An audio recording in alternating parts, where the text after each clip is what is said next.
is, you said it yourself, Achilles, it could be these two teams fighting it out for that last spot in playoffs, and they have to start with this. So you can leave nothing in the tank, no hiding for later on, no saving strategies. I need to see both these teams coming in swinging, and I think it's about who's put the work in the most in this break. I think that's going to be the team that comes out on top today, because we know it's so close between them.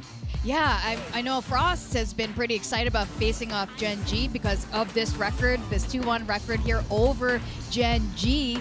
But I think now with GenG deciding to bring Foxy9 back in, they have a pretty good record against Frost in the past, against Talon as well. So I'm really excited to see this back and forth with Foxy9 being off the roster, on the roster, off the roster. But I think this is a good sign. Yeah, I mean, absolutely. I mean, I think with Foxy9 coming back in, it's a huge talking point. Because I just want to say, look what happened last time they benched him. They benched him, brought him back, and then he was phenomenal. Yeah. He really took it personally that he got benched, came back, played the best Valorant he's ever played, and now they've done it again. Maybe this is a strategy. Maybe they're doing this on purpose to wind him up. It's like resetting a router. Yeah. Turn it off, wait a couple months, and then you turn it back on again. Yeah, I mean, that's what it feels like. I really want to see him coming out swinging today. But, I mean, Kickoff was a disappointing performance from this squad. 9th to 10th. I mean, that should never happen on such a storied organization like GenG. So they're looking to come in with full power and really reset the script. I think it's really interesting. Just now we could see them doing that coordination exercise with the tennis ball that's been known to help with performance. And I'm also kind of curious about how these teams are adding in, you know, the mental coaching behind the scenes. And I'm sure this is something GenG is factoring in. And the fact that, yes, Foxy9 has been on and off, and this router reset, it might be a mental thing as well. Yeah. So here are some of the stats of the past. Lockie is another player who's been on and off this squad. I mean, they brought Lackey back. I think they're trying to recapture the magic of Masters Shanghai, but they haven't been able to do it. You see the changes coming in, of course. Texture now, he's having to play these different roles. He's had to pick up Neon, he's had to pick up Yoru. Karen, of course, a full change of his role across to that Sentinel, and they've just not quite found that magic. They don't have that same spark that we saw back when they were on top. That's what they have to try and recreate. Yeah, I think Karen not playing a Sentinel, possibly not playing a Sentinel, could be interesting. So help me God, if we get through the walkouts and we get to the agent select and Karan is still playing Sentinel with Foxy9 rejoining and Foxy's coming out playing Astra for the 3rd time or whatever in his career because he's only played it twice. Or mix. I am going to lose my damn mind. I will destroy this set. I will tear everything apart. Yeah, I mean, it doesn't make sense. Really, I think with Foxy9 coming back, I want to see Karan go back onto that Omen, go recapture the performances that we've seen in the past, because he was Rookie of the Year for a reason. He was absolutely phenomenal on that controller role, so I think we'd all love to see it back. Oh, definitely. It's such a delight to watch Karen really in full form there, and along with the rest of the team. But they will be facing off against Global Esports, and just as we pointed out over in Kickoff, Global Esports did dominate over GenG. With this new squad, we had a lot of high expectations for this team, and I would say it was mostly met. Yeah, I mean, not quite being able to make that, you know, final push of the run to be able to get themselves to their first global event, but this is the best iteration, obviously, of Global Esports that we've ever seen. It has just kind of gotten, I'd say, you know, better and better as time has gone on. But this is the roster. This is the one that like needs to do it, that can make that push. Whether or not it happens, obviously, is up to them. I mean, that's the question. I mean, I think when you look at how close they played Paper Rex in Kickoff, that match is going to overtimes. You know, I think there's a world where 1 round difference, Paper Rex don't even make it to Masters to get that 2nd place. That's how close this was. That's how stacked Pacific is. And I think this Global Esports team, I think if they're able to just kind of keep improving, I think they're very much on that right track. And I think this first game for them against GenG is absolutely the one that they need. Oh, yeah. And speaking of that match against Paper Rex, you can't say Patman was doing them any favors, because this guy ended up getting the highest ACS record here. Yeah, it was unbelievable. 517? Yeah, 517. That's an insane number. That number should never exist. That's like a hacker number. That was Patman doing crazy work. Speaking of crazy work, Hector Rosario's favorite phrase is him pointing out, just revealing a little bit of what the teams are running. Yeah, but the thing is, I know that he's got eyes on this, and I know Frost, and I know that he is not going to fall in line. Yeah. He is going to Hector the Defector. He will not follow the plot. He will not stick with what everybody else is doing. He's going to come in, he's going to, you know, assess and come up with some kind of counter comp to whatever the comp is that all these APAC teams are running. We know that the Neon is going to be a piece of that. What the rest of it is, we up for debate. We have to kind of just wait and see. I mean, the G stick with that veto that we saw so much from them in kickoff. Frost was convinced that that was one of the strongest agents in the game, choosing veto over chamber consistently. So I really am curious if that's the way they go. Yeah, I think we're really excited to see what they'll end up doing. And of course, we got Skirmish back instead of our coin toss here. Which two players would you have picked for Skirmish? I mean, I think this is the right answer. I think it's nice to see two duelists finally duking it out. I don't want to see two duelists, you know, playing with a stinger and a shotgun. I don't want to see have some spirit. Nice to see teams approaching this problem. Have some spirit. You could say, yeah, Yudotan, I think would be a decent one. But I think Texture, putting him in there, in theory at least, is a good idea. At the moment, he's kind of getting bodied. Yeah, 2-0 to Autumn. Very much starting strong here. Actually, 3-0 as well. Nope, okay. Okay, now, cheeky little sidestep there. He knows what he's doing. He knows how to play the game. He's done this before. Bringing the operator out. Now, I hate the operator in Skirmish. I think we got to get this removed. Really? That's not fun for anyone.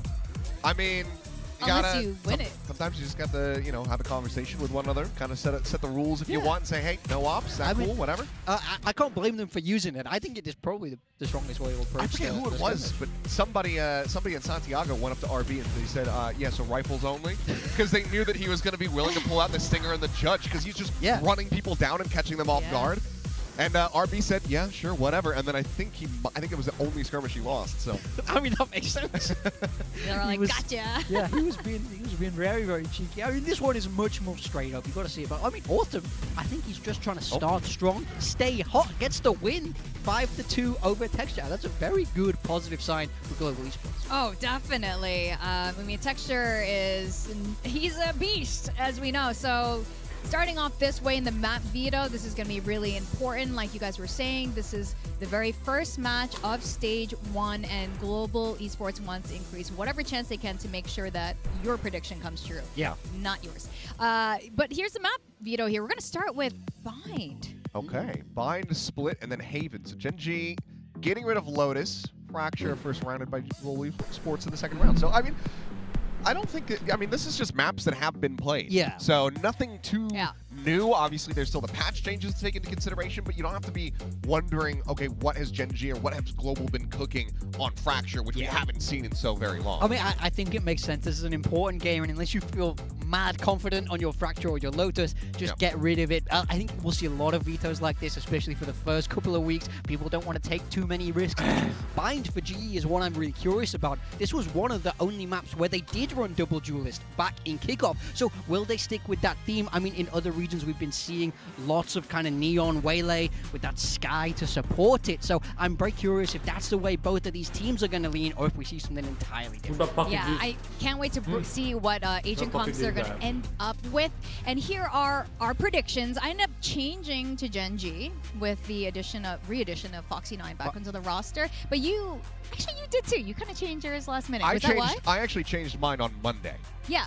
So days ago, I had no idea about Foxy9 until yesterday. Yeah, sure. And the reason that I decided to do this was that there's a cycle reset here for Global Esports. So next opponent is going to be Team Secret. So in order for the red light, green light to continue, that's going to be the green light. This has to be the red light. So therefore, they lose today versus GenG, and then the cycle begins anew. This pure analysis here. I love it. It's got a very scientific, numerical play-by-play onto the But I mean, it's all true. It's all true. I think there might be something to it. Of course, big time, I want to talk to you about why you picked Global Esports there. But I think either prediction, it's really a 50-50 shot here as we start the very first match of Stage 1. We're going to send it to the stage to welcome GenG versus Global Esports.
It's your time. Time to begin on. 많이 아쉬웠죠. He's clearing out the early stages of it, but May. Oh, volley from up top. 안 좋은 모습들이 대회 때 하필 터졌던 것 같습니다. 로스터가 바뀌었다 쳐도 분위기를 끌어올리지 못한 것도 맞고 조금은 주춤했던 킥오프였던 것 같아요. 가지고 있던 단점이나 그런 실수들은 일단 확실히 좀 많이 보완이 된 상태고요. 지금처럼 좀 분위기를 가지고 갈 수만 있다면은 충분히 스테이지 1 우승은 가능하다라고 생각하고 있습니다. 자그마한 변동이라면 로스터를 확정짓기 위한 테스트 과정도 있었고 좋은 모습으로 돌아오고 있는 것 같아가지고 이번 스테이지 1 기대해 주셔도 될 것 같아요. 키움이라는 팀이 로스터가 바뀌면서도 항상 성적이 준수해요. 물론 뭐 다른 팀들에 비해 트로피라든가 이런 거는 조금 야 명관아 농심도 우승했는데 너네는 어떡하냐? 이길 수가 없는 VRX를 나간 선수들 트로피를 올렸다 라는 말을 제가 봐가지고 이제 새로 바뀌는 키움 DRX이기 때문에 그에 맞는 결과를 또 가져다 드릴 수 있도록 노력하겠습니다. 여기만 보셔도 일단 저희가 팬이 제일 많습니다. 저는 뭐 기죽고 그런 거 없어요. 저희도 킥오프를 강타를 하면서 아주 이악 물고 칼을 갈았기 때문에 저희 팬분들이 기대하는 성적을 만들어낼 수 있을 것 같으니까 믿음에 보답을 드리도록 항상 열심히 하겠습니다.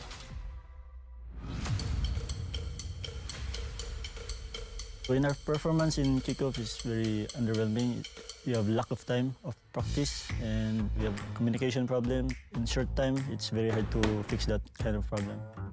So first, like during kickoff, we didn't expect that we can have the same performance teams like PaperX and GenG since they were really good teams. A bit of a 3-2-1, but that's already gotten the spot. Global esports. We realized that we have the same like talent and skill, I would say, but we're not that good as them yet. We had some Taiwan in Akison and Rimuru and Zeus. They are very explosive player. I think we can show a different color this time. changes. Hopefully, they find the right players for them and how they give up pride from Filipinos also. I know G will do better this year because they have a successful roster rebuild like Patman and Savietke, and they retain Yudotan and Crystal. I know they're very good also. In stage 1, it's going to be like a better performance for us. We qualify playoffs and then we go to international. I think that's the best goal right now. No matter which team we face, we will never respect their name value and we will try to beat everyone.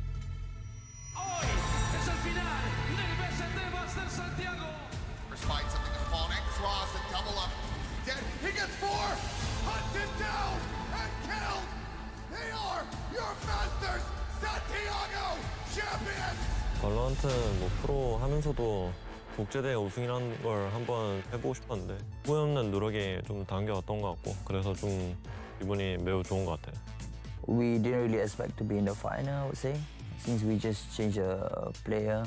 But obviously when you're in the grand final, you want to lift the trophy. If it doesn't go into your way, then I guess you just gotta like be proud of yourself that maybe the next one will be yours. 작년까지만 해도 네온을 계속 칭찬만 받았지 그거를 통해서 성적을 딱히 못 이뤄냈었거든요. 이번에 국제 무대 가서 증명도 하고 이제 그러니까 이제 좀 많이 좋은 것 같습니다. 아마 일단은 서로 이제 한국에 복귀하는 날도 그렇게 다 비슷비슷해가지고 서로 준비할 거 없이 첫 경기 때 맞붙을 것 같은데 그냥 진짜 피지컬 싸움이 되지 않을까라는 생각이 들기도 해요. I guess the time has come. We never played them before in Pacific, so try our best. Hopefully, we get to take them down this time, I guess. 저희가 아마추어 때부터 경기를 했을 때 한국의 PRX다라는 소리를 많이 들었었는데 이제는 좀 바뀌어야 될 것 같아요. PRX가 에이펙의 농심 아닐까요? Oh, yeah. They trash us in Santiago, so I mean, yeah, you can say that for now, I guess. We'll let you have that title until we get our revenge. 저희가 킥오프 시작하기 전까지는 언더독 마인드가 많이 강했었잖아요.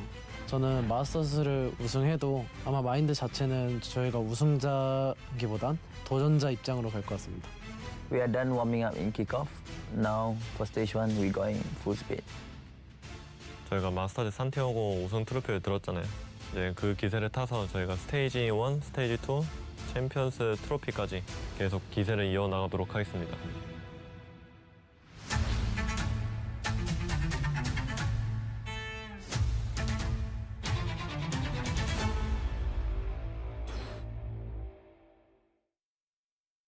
Stage 1. Ya भाई मेरे को नहीं आती seizures.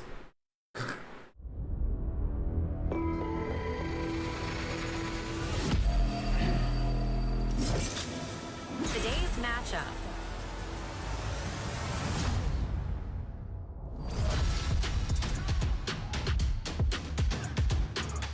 GenG. साला एक It's VCT Pacific Stage stage 1, खत्म होता Day नहीं कि 1, इनका and we've jersey got change हो जाता है. Group Alpha to start the show, and we have GenG here. They were on the rise in 2024, becoming our first Masters Trophy winning team in Pacific, setting the bar pretty high. Since then, Achilles, they've been really struggling to find their stride again. Yeah, it has been a rough go of it for GenG, once again making a change. Foxy9 rejoining the squad after so much time away. But is this the solution, or is it going to cause further issues? So imagine that if they're going to make a change like this, they had to have jumped on this immediately after getting eliminated from kickoff. Yeah, absolutely. You want maximum time. But the good thing is Foxy9's a veteran. He knows this roster. He knows these players. I'm hoping it's an easy switch back for him. And we saw just how great he was after getting benched last time. So can he do it again? Yes, that's right. GenG's roster now is closer to a team where they found the most success here on this stage, but they're going to be facing against Global Esports, who dominated them back in kickoff just a couple months ago. Now, Global Esports said they didn't have enough time, before they got into kickoff, but they still performed really well. So my question is now the day we see their final form? Yeah, time is not an excuse for Global Esports anymore. They didn't qualify to Santiago, so they've had a long time to figure out solutions. No roster changes, but it's all about, can these players hit their ceiling? Can they find that form? Because they showed amazing maps. We saw just how close they were able to play Paper X, but ultimately they have to win here. They have to get out of that group if they want a chance at London. It really feels like it all comes down to this, perhaps. Like this first match, this first day back at stage 1 could determine so much about both of these teams' futures and potential playoff runs. Where's Frost? Oh, maybe he's. I think he's a little bit unwell today, so he wants to make sure he doesn't spread any germs. But he was wearing a mask in one of the videos earlier. So responsible. I think that makes sense. Yes, that's right. Now, we did have the map veto. We did see these maps, between these two teams over in kickoff, but we do have some agent changes, and it's going to be very interesting contrasting these two teams here. Now, Global Esports now pretty infamous for being extremely off meta, but GenG, it doesn't matter who's on the roster. They kind of stick to the same formula. Yeah, I mean, notoriously, GenG, historically never changed their compositions. I mean, they always stuck with the same thing time after time and just believed that they knew how to pilot it better than everybody else. So I'm very curious in this opening map of Bind. Now, we have to remember this is Global Esports pick, so whatever they have prepared has been cooking up for a long time. It's in the slow cooker. It's a slow boil. So I'm very, very excited because I think both of these teams are not immune to trying something a little bit different, and I think it's going to be a great matchup. Yeah, I'm very excited. Like Achilles was saying, I think this match, everything that's happening today between this first match and second match is going to determine so much, I think, about the pace of what's going to be happening through Group Alpha. Yeah, I mean, everything always kind of comes down to that one game, that one loss. If you're falling shy of the playoffs or if you're just barely making it over the line. But it feels like this one is so pivotal because when you look at the rest of the rest of the group here in Group Alpha, you kind of have your favorites in tournament. Okay, I think that they beat this team, they're able to get the upper hand over this one, they lose to this squad, etc. This is the matchup where it feels like it's the most coin flippy, where it is so close between both of these squads. Yeah. I mean, it's tough to have that week one, day one match #1. So the most limited amount of prep time. It's all about who starts strong. We have the 8 select coming in. For global esports, this is a departure from the meta in a serious way. Going back to double initiator with Gecko and the KO. And of course, Deadlock in that sentinel role. I think on theory, Deadlock has a lot of stopping power against that Neon, but can Crystal make it work?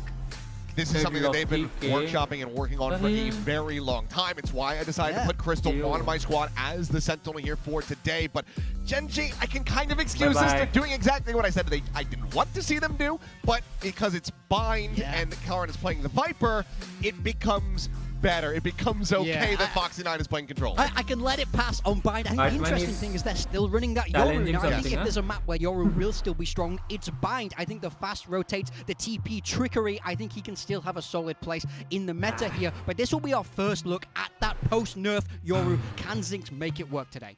I think Foxy9 on a Brimstone won't be so bad. I think this is an adjustment that most players can make. He's played some controller in the past, so it's not like he's never brought it out on stage before, but this is still a big return for him, and he needs to give it his all. Oh, definitely. This is going to be a very exciting first map to kick off stage 1, and we're going to send it over to our casters. We have Quack, and it looks like Komodo with a beard. What the hell? The fuck? Yes. Oh my goodness. You obviously can't hear at the moment, Quack, for reasons. Do you want to explain to all the viewers why your head looks like a durian right now? Yeah, this is my Sunday best. It's like what I have in my ward. Nah. You stink, by the way. Are you gonna have that on the whole cast? No, of course not. I still have to do my job. Do you have a little QR code that's flashing on the screen right now? So check those out if you want to take a look at some Acer or Intel products. But apart from that, all that out of the way, yeah. Last place, build diff. This is the outcome. This is the result. Look, I don't know how much it's going to help, because the thing is, I used to get tests wrong in school. I'd get whacked on the knuckles, but I was still dumb. So at the end of the day, we'll see if your build diff results do improve, Quack, or whether they will remain much the same. Regardless, though, we do have a big match on our hands. You can tell the crowd is getting a little bit hyped up now. For sure. I mean, for this matchup specifically, I mean, what were your thoughts about it? I mean, a little bit.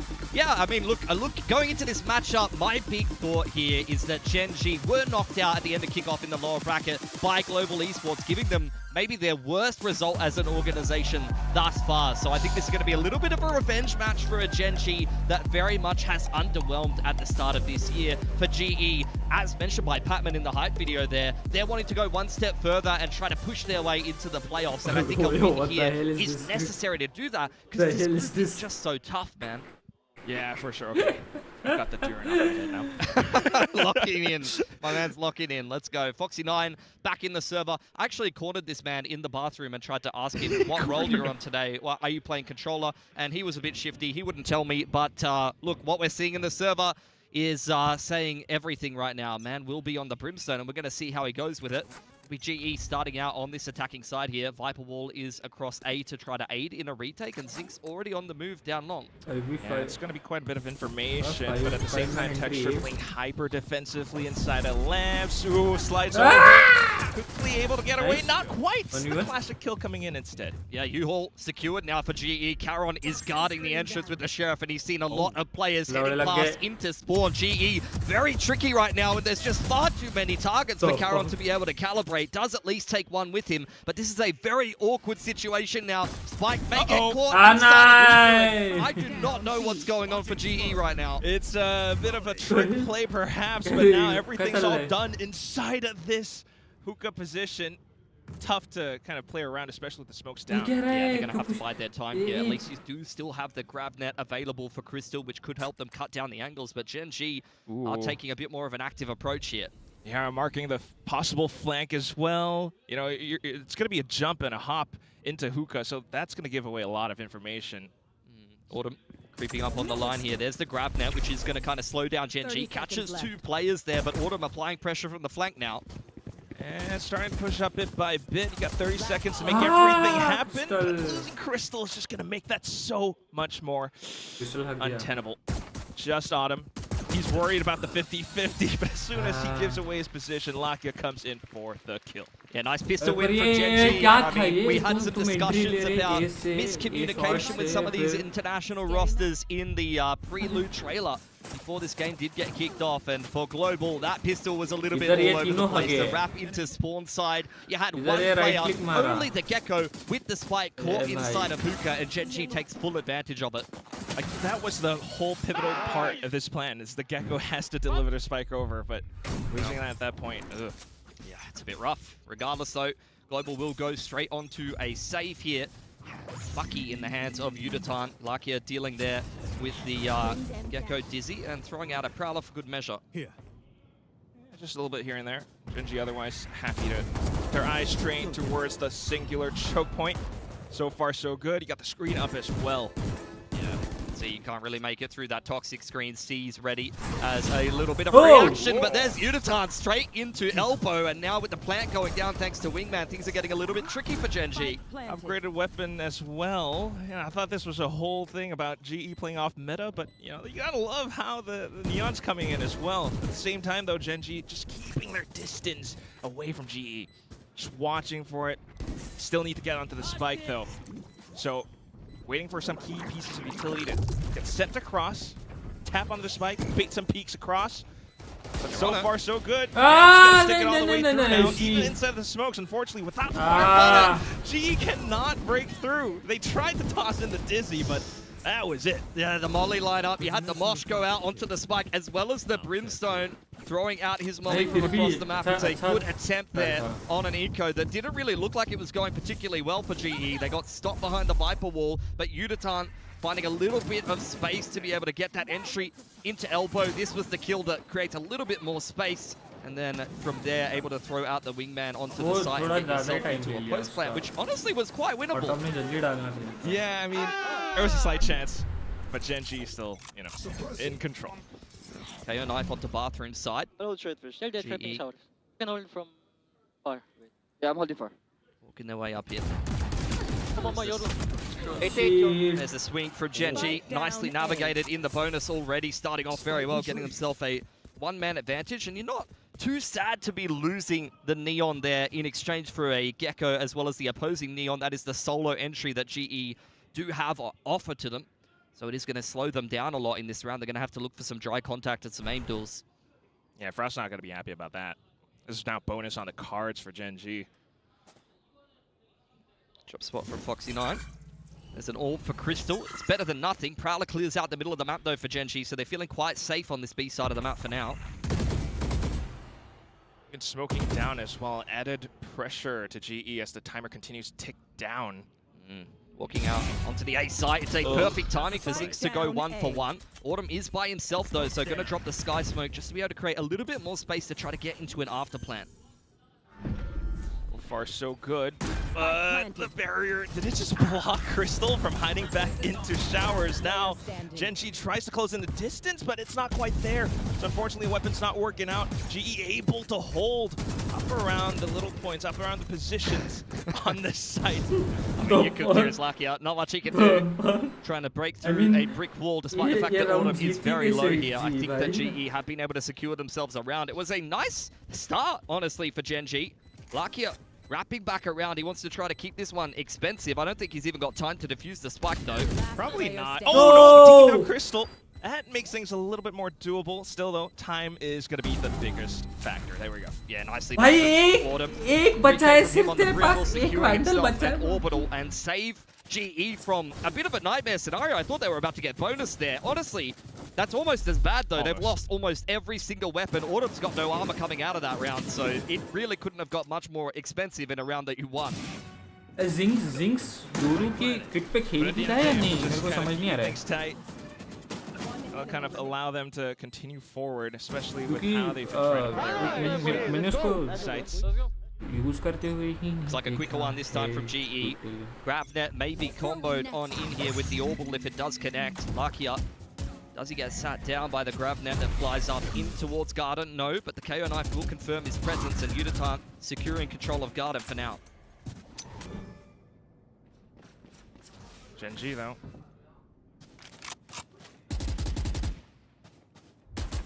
Quite prepared for whatever hit might come. You've got Zinx closer up towards A short as well. They're waiting with their key pieces of utility, ready to react off of anything that GE throws at them. And that's why you see that singular flash with the disengage from GE. They're trying to bait out the trade down utility. Zinx punished for the peek onto short, though. That's a big pick for GE. And you can already see the rotations coming across as well. Meanwhile, GenG still potentially worried. And you got Crystal on the lurk as well. This might be a tough round coming ahead unless Foxy9 is able to do as he used to. Of course, on different roles now. Got to do something special here. Vandal in hand, which is going to really kind of hamper his ability to be able to spam through the smokes. There's the aggression. Over on Hookah. Karen may get caught by Crystal here, and that's another nice pick for GE as they secured a spike plant, courtesy of the wingman yet again. That will give the thrash over to Patman. Now it's just a lot more situation for GE.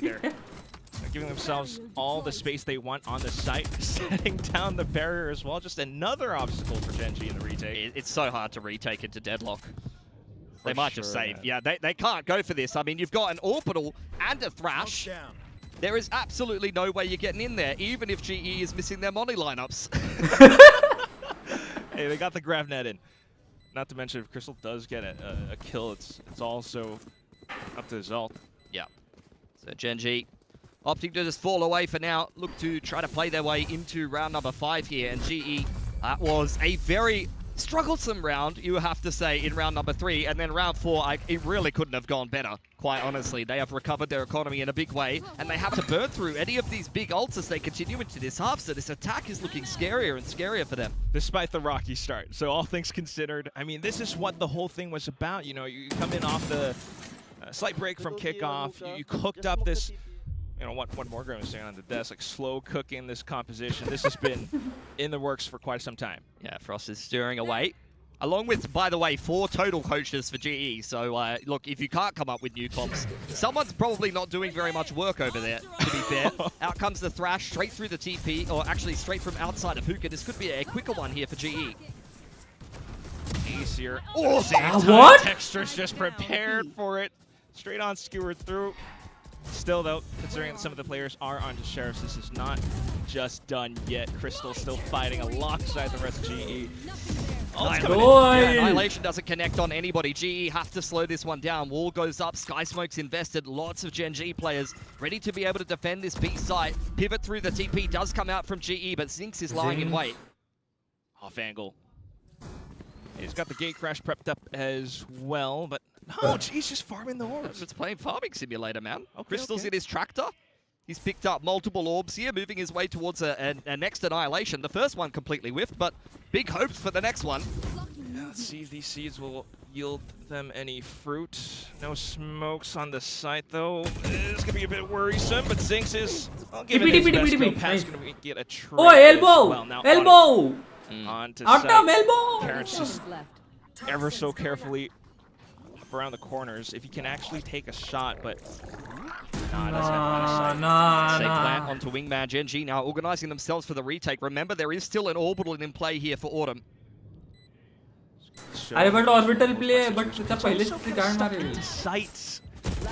Oh, unfortunately he's gonna get taken out real quick, and it's all just down to Pat. Doesn't have much to work with. Oh! But that might be enough. Not 3 so far, and he's got to push up front. Karen looking for the wild swing, but Pat is still in the driver's seat. That is fantastic for a man who only had 1 kill going into that round. Big play for GE. He was making so many big plays over in kickoff. Another heroic performance from Patman.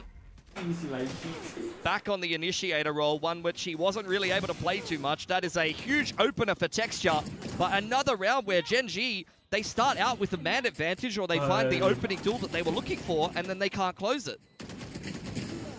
Just makes things so a little bit awkward for their upcoming buys as well. I mean, so far still able to come up with another one for this round, but clearly you can start to see why GE has picked this composition too.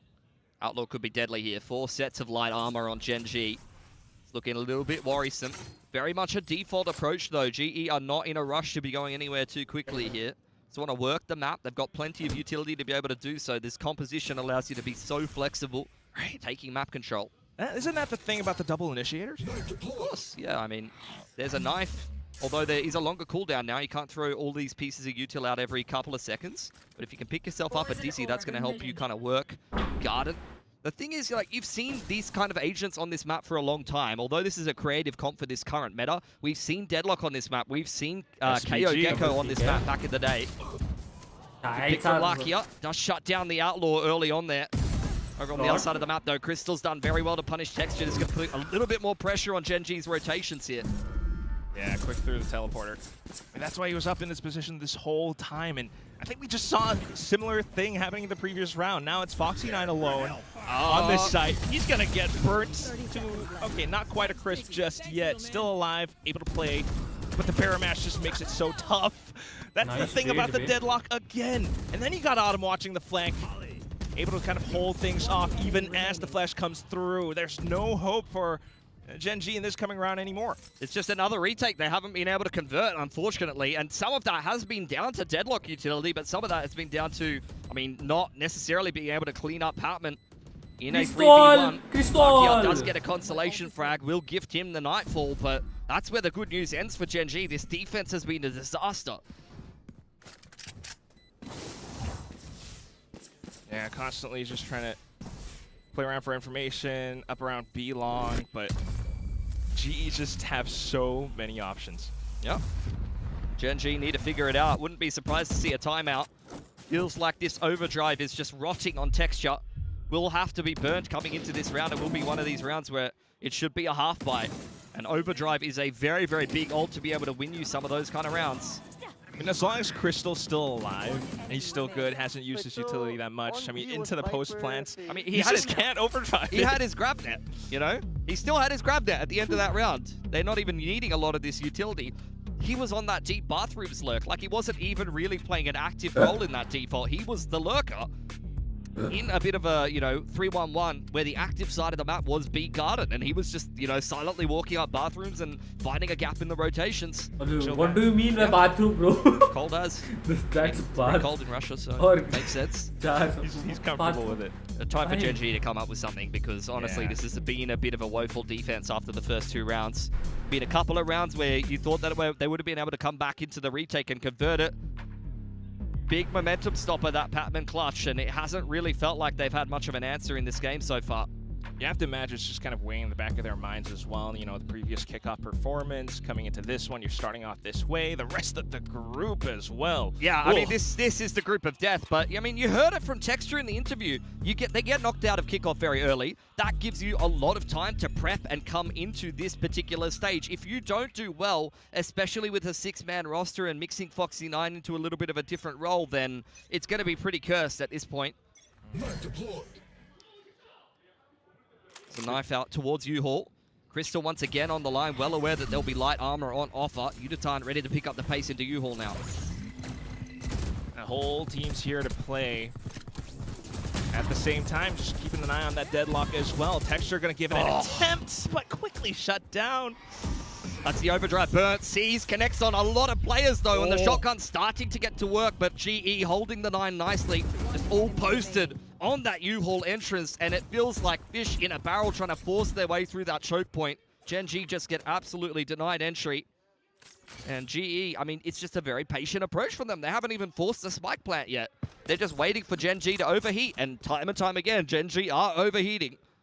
It's just so uncomfortable. You never know when that needle's gonna drop. You see players starting to post up around the site.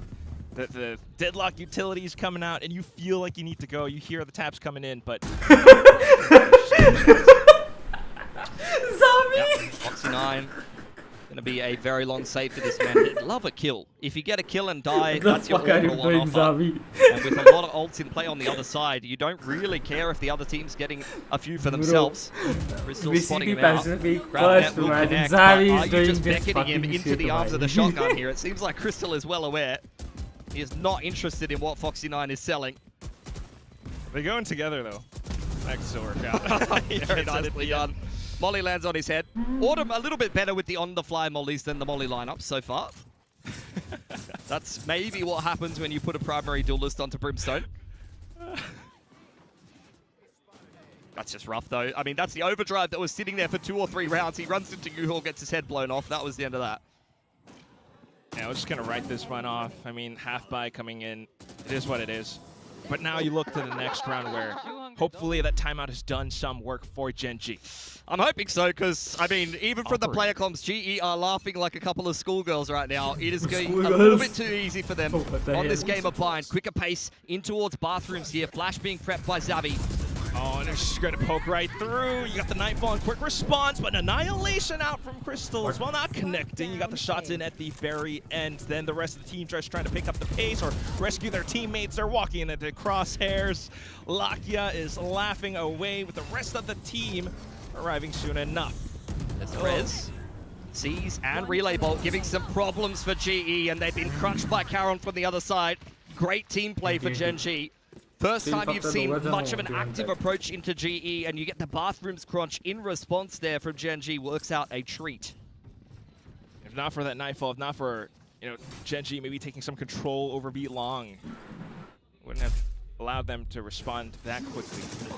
They do quite nicely. A lot of pressure on Zinx. Trades Foxy9 quite well, and even though he hits the Annihilation, there's more than enough players in response from GenG to close that round out. Utility well used there to put the press on. Finally, GE with a round that causes them a little bit more trouble this time. They're not going to opt for another pace change. Haunt will secure the bathrooms line here for Texture, though. You would think as GE you're somewhat wise to it, so trying to avoid some of these potential op lines for now. GenG have got some great ults in play here, though. I mean, the Dimensional Drift into something like an Orbital could be fantastic for a retake. Prowler did come out on long there, and Lakia not spotting out any players, but I do believe it's going to be a thrash play straight through Hookah into a B execute. Just up around the corner. Prowler back in again, so it's additional information for GenG, but so far so good. The Orbital comes in to hold things off, but at the same time, Uniton just pushes up, overdrive ready, and burning everyone else down. GenG now for the retake. Foxy unfortunately not able to hold much in tandem. Karon creeping up on the line, should have a little bit of space here on elbow, but outside of that, that's where the good news really ends for GenG. This is going to be an impossible retake.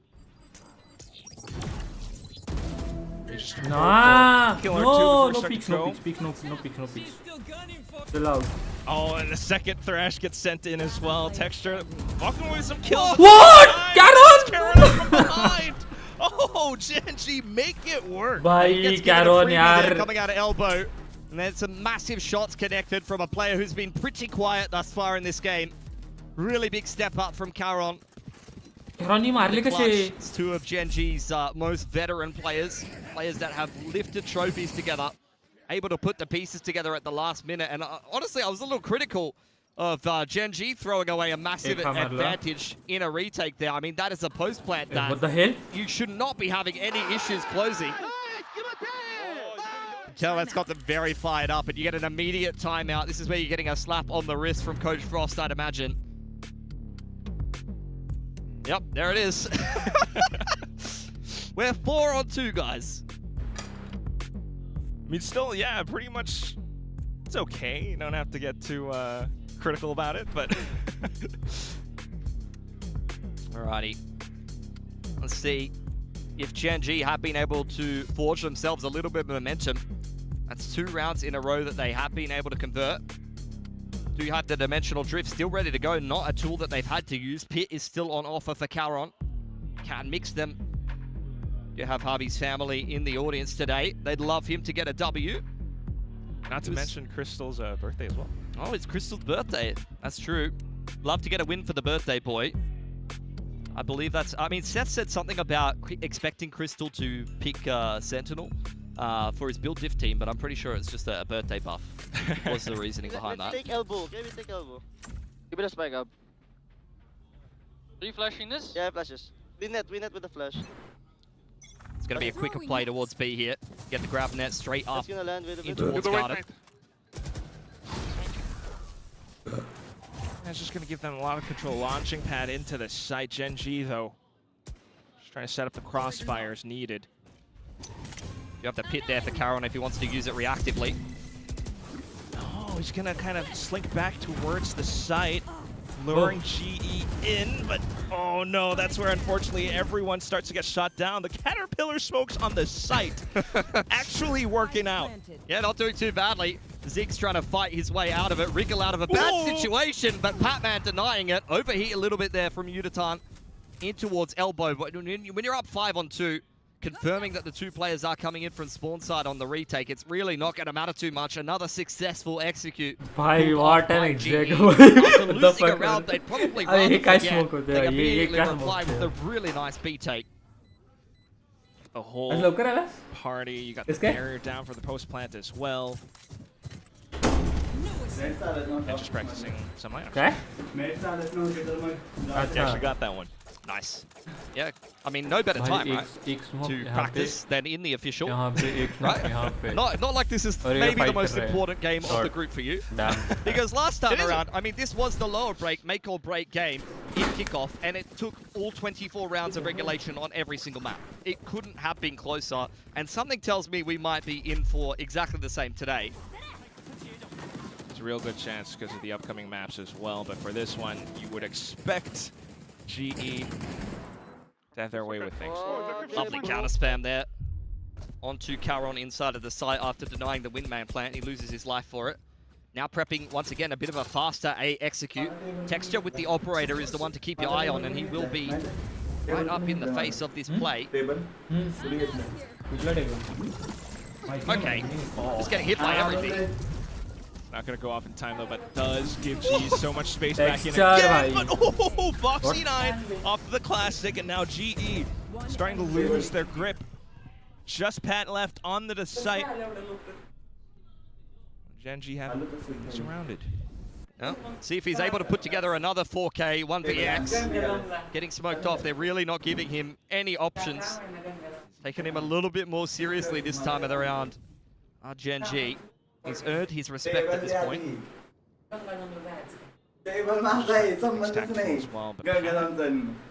He's hoping for just a bit of vision. Always paranoid about the back, of course.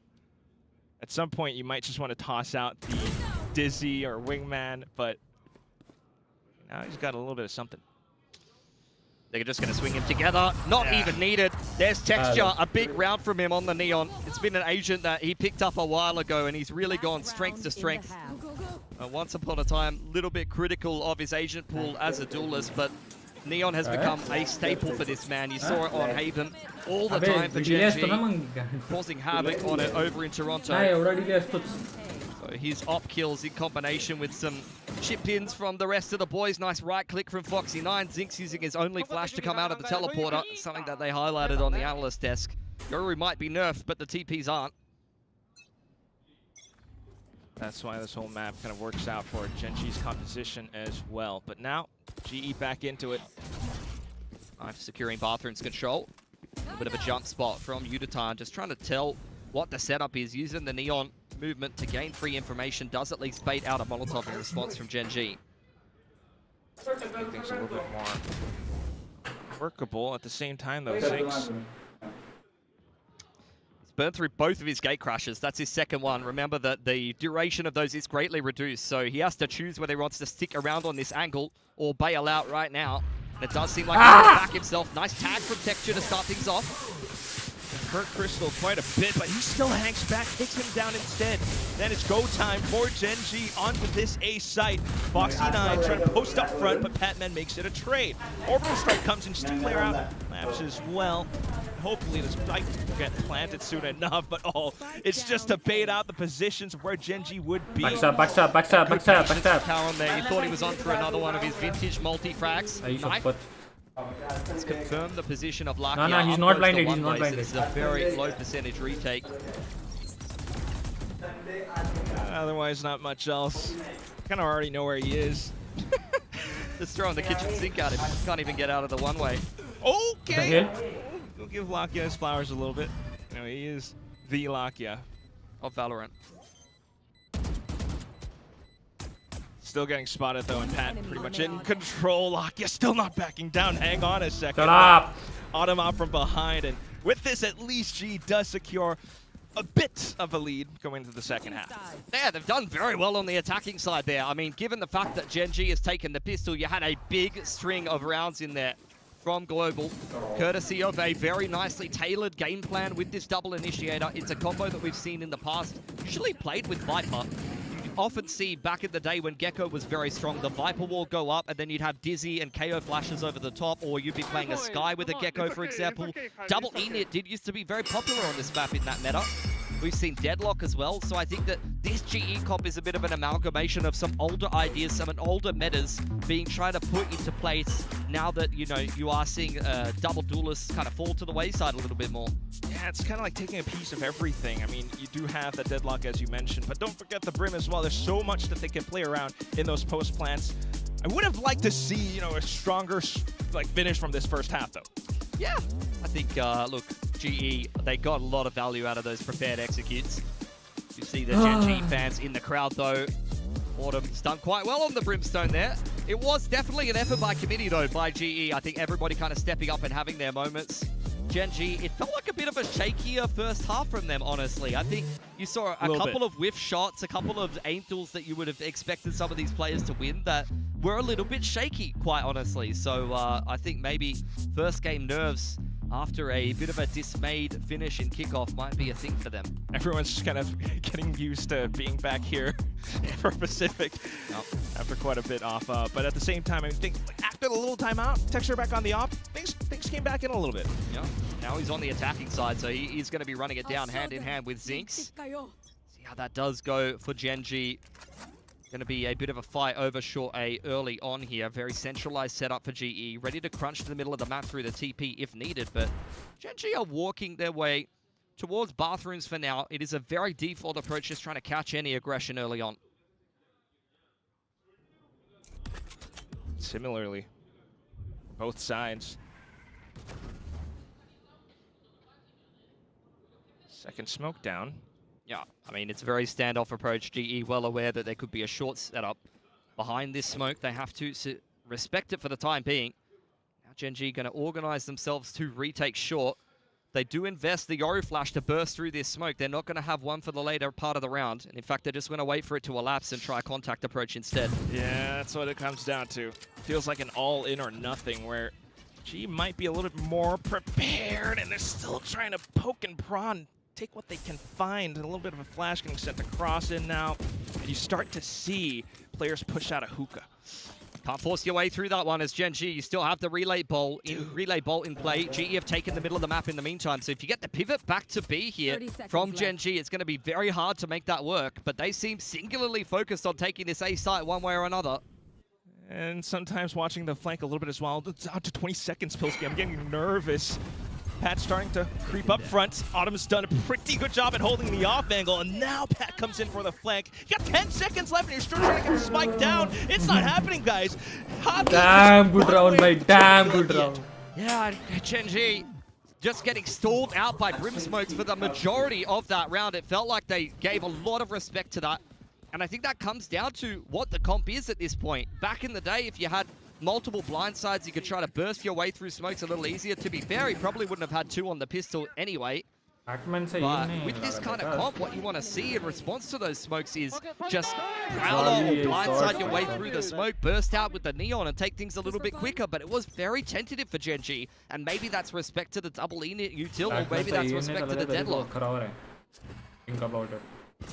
Just kind of feeling things out as always the initial opening rounds, but for this one, you're not expecting these lineups that Javi has, now fully equipped, pushing on through. The rest of the team straight through with the teleporter crunch. Yeah, it looks really nice for GE, doesn't it?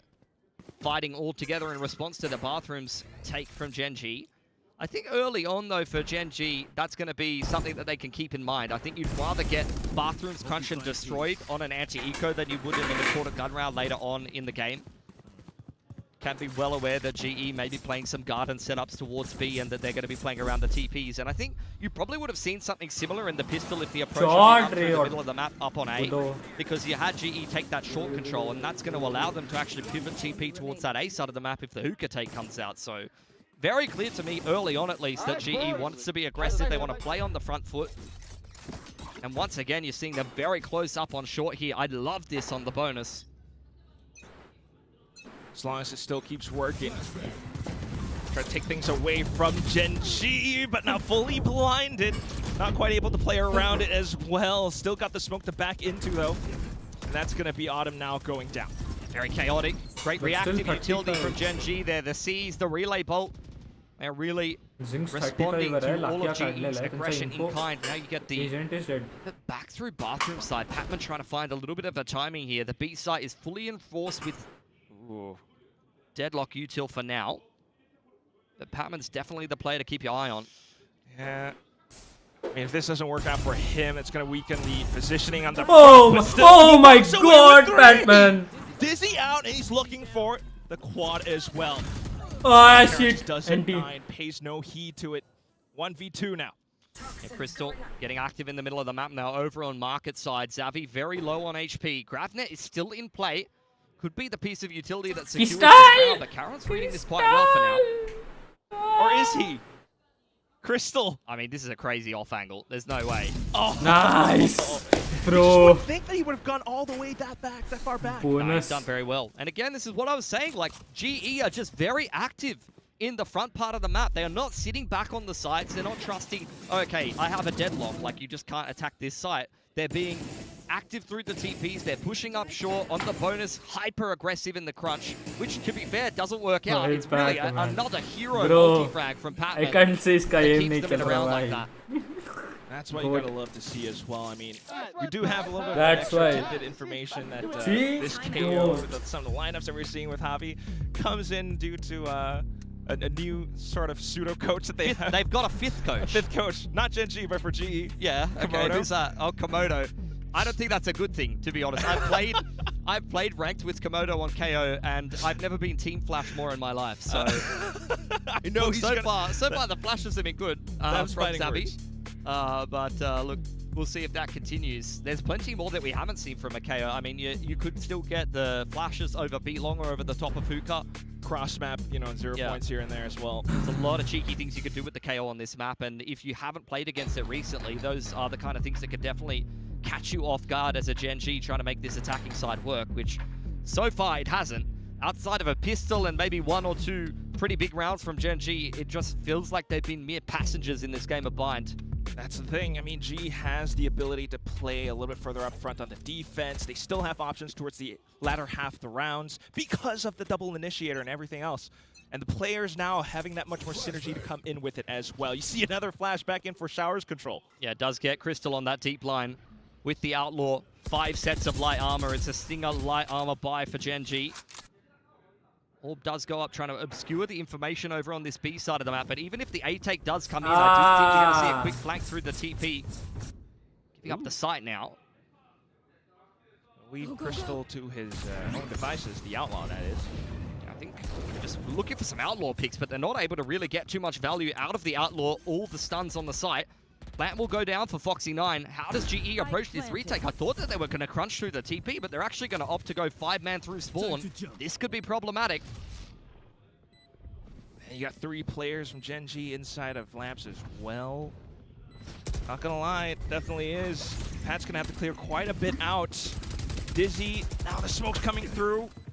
GenG are trying to maintain control, maintain close distance up around the spike. The fuck was that? Texture still holding on to Lamps. Zink's taking down another player, but getting down for a trade from Yudotan as well. Now Texture up with the Bulldog, but slowly, bit by bit, as they all continue to hunt down for these trades, GE are going down to Lakia. Just gave GenG way too much space. I thought they were actually in a decent position. Like earlier, you saw their setup. They had 2 backside. You had the Outlaw posted up from Heaven, I believe it was, and then 2 outside of the TP.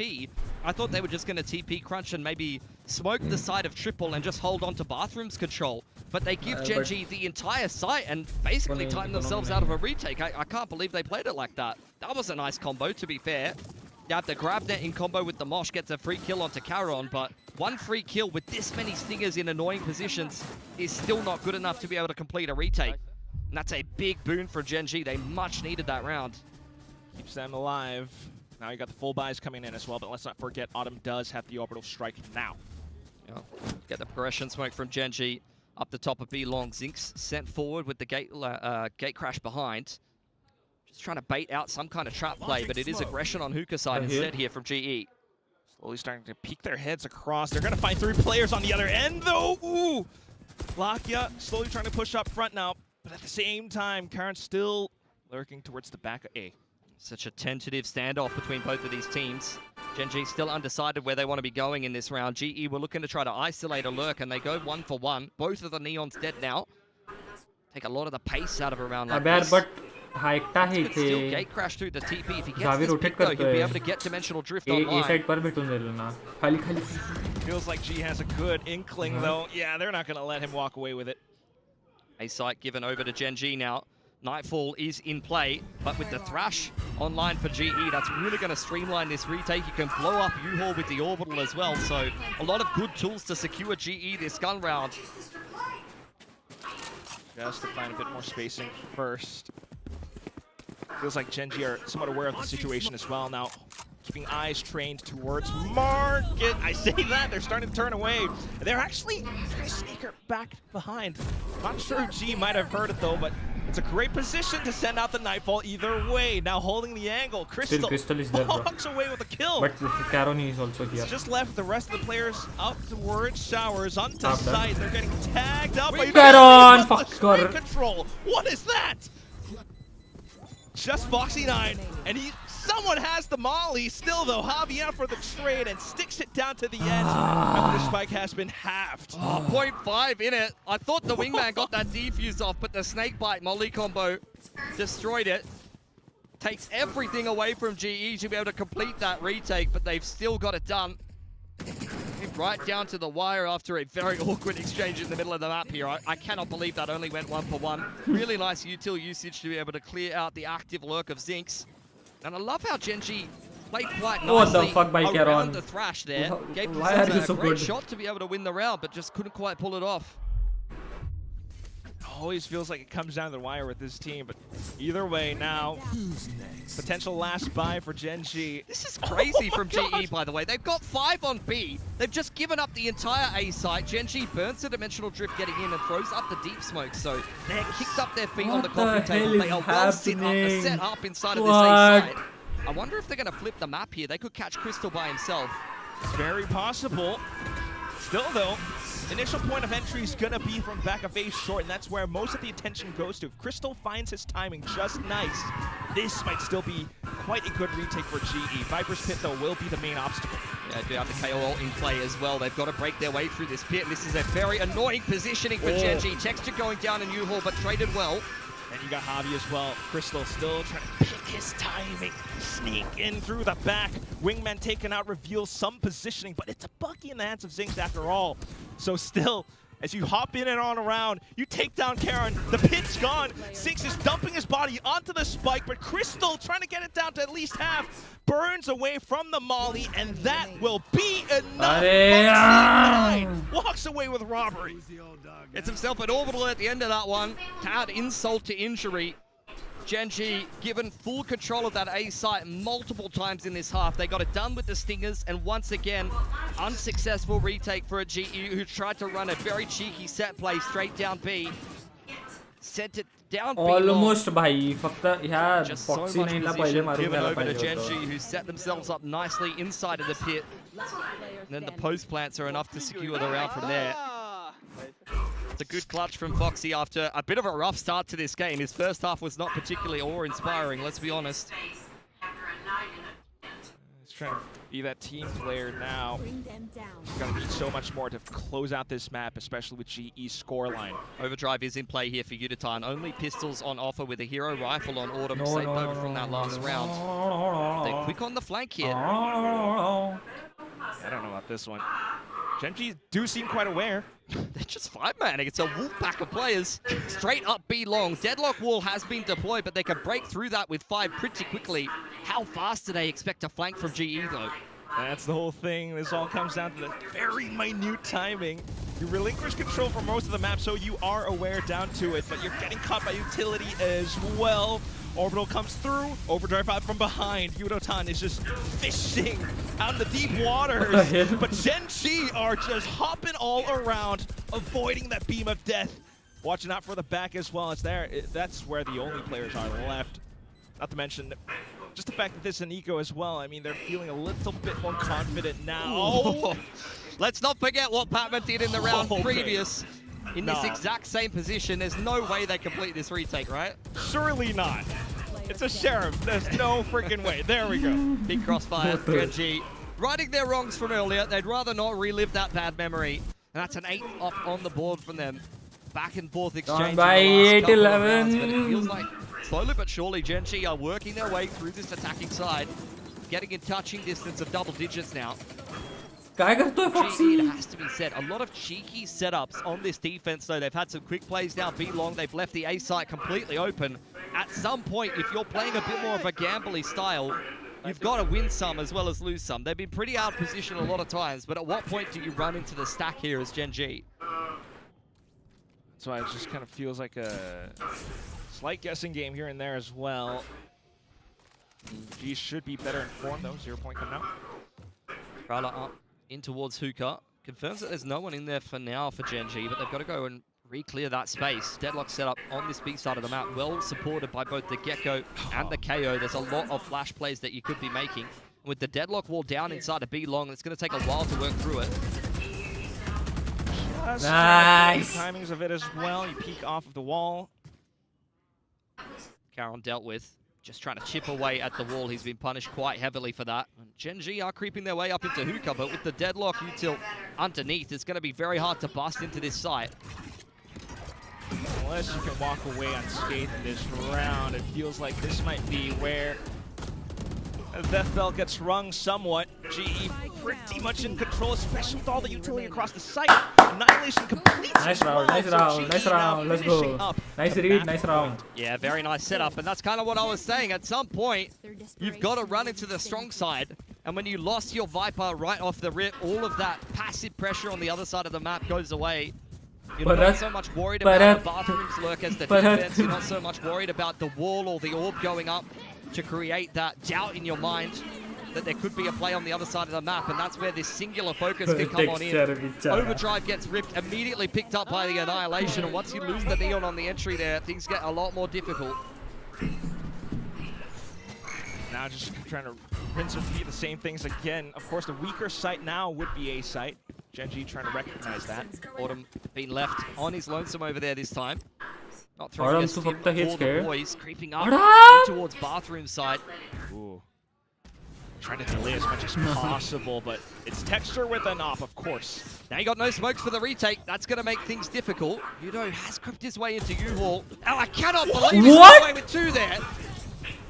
Weird timings because of the sprint, and now he's going off for more. Got Javi chiming in as well, and at this point, it's Texture, low HP, no spike to gain.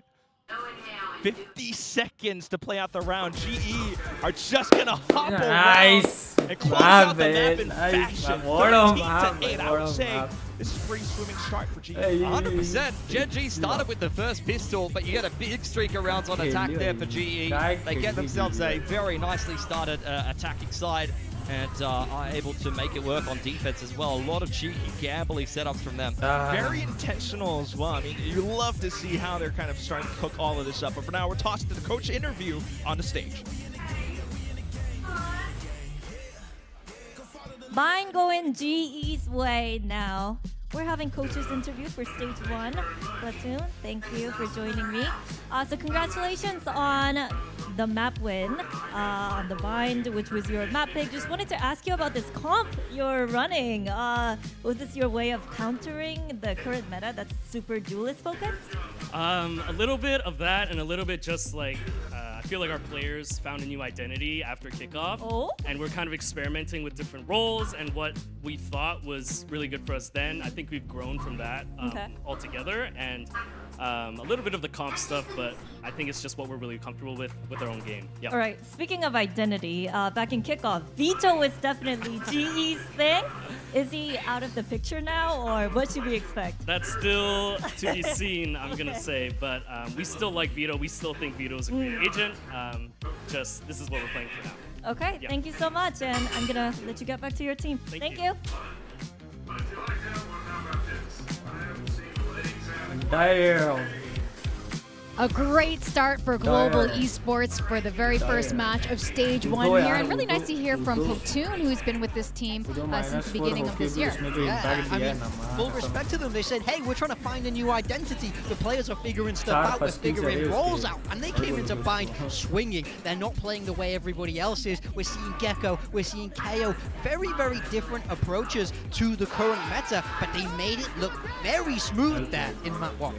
Yeah, really good start for them. And this is exactly the kind of win that you want to see, a concise one overall here from Global Esports to come out. You know, drop that opening pistol. Looked like GenG maybe about to get a bonus conversion, but they started to really shut them down from there. Yeah, I mean, they did a great job. I feel like they understood the strengths of this composition very well, and also they stepped up individually. I didn't see anyone lighting up, particularly on the side of GenG. We didn't see anyone get hot, really start to take over the game, which is exactly how Global Esports want to keep it. We know they're good individuals. Now it's just about bringing that forward into map 2, because that's your own pick. Now you got to play your opponents. Yeah, that's right. And Platoon was mentioning for this particular map of Bind, they let the players, I don't know, but the plan was to let the players play something they were more comfortable on. I mean, this team is pretty notorious for having multiple agent comps per map. So when you just have your players who are very good individually play agents that they're comfortable with,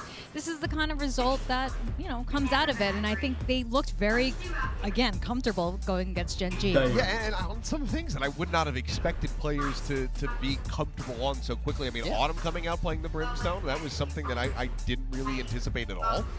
But in the end, it ended up looking very strong from him. He put up one hell of a performance. Yeah, I mean, he did a great job. I mean, I think we've seen Julius play that Brimstone in the past. You know, Something's done it. So many other players have done it, and I think that's a very sort of, it's a nice pipeline. I think the Julius players quite like it because they just drop those smokes and then they're able to go. So I think Autumn did a great job, really managed to capitalize on that change there. So I think big respect to this global team. I think this is exactly the map 1 that we wanted to see from them.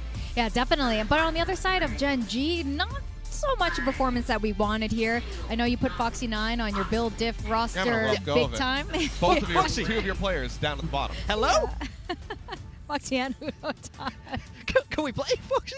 Yeah, but I mean, I think a little bit of a slow start for everyone on this GenG team. Lakia there at the top of the scoreboard for them, and I think that's not something you ever want to see if you're a GenG fan. Lakia's place is not at the top of the scoreboard in what should be a high fragging team. It's like when we were seeing Stax be the one leading the charge, Master Satsuyako and all the matches the team was going to get bodied in. It's not really what you want to say. Like you said, you want texture, you want Sinks when he's on this Yor to really be the tip of the spear.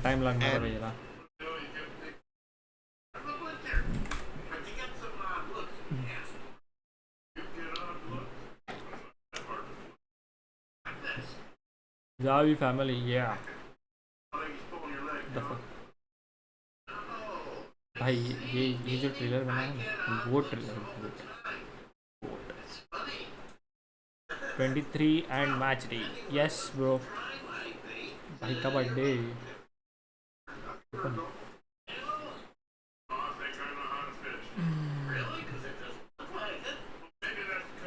Usually trying it seems identifying as she her is a great way to remove accountability. Not only that, but I will be more comfortable. Today I woke up something. Oh fuck. Today I woke up and was thinking maybe I should stop scrolling Twitter like you say.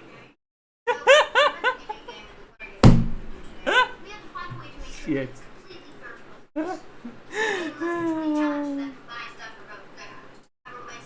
Oh my.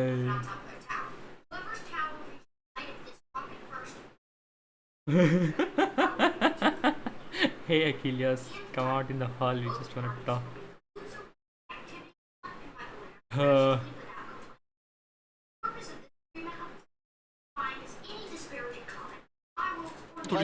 깔끔하게 끝나니까 테를 타면 돌릴 수 깔끔하게 끝나니까 테를 타면 Aryan kun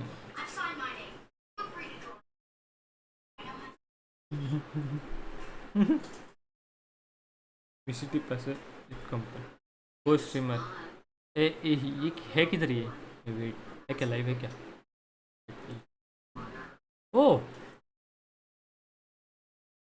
blood is live just not qualifying to begin with. Like what? Are we even serious right now? We were in the grand final.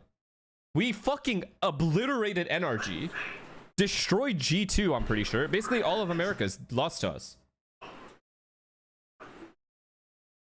Like, what are we talking about here? Yeah, what are we talking about? Wait.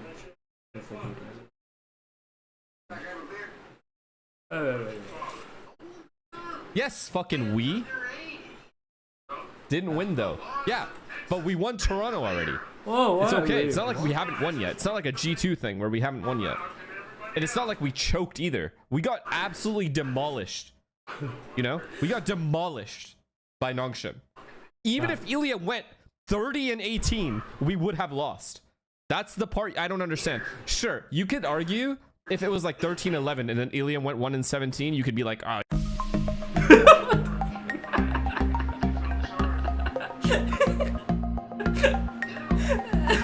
अभी 1 minute का add दिखाएगा ये माँ की आँख साला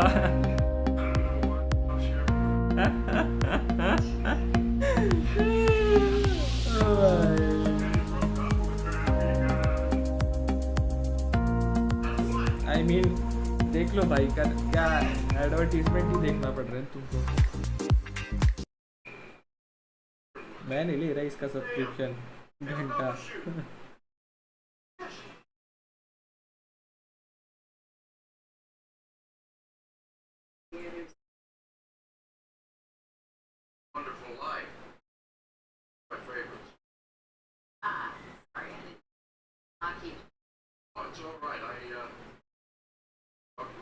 अरे खत्म हो जा ऐड कितना ऐड करेगा साले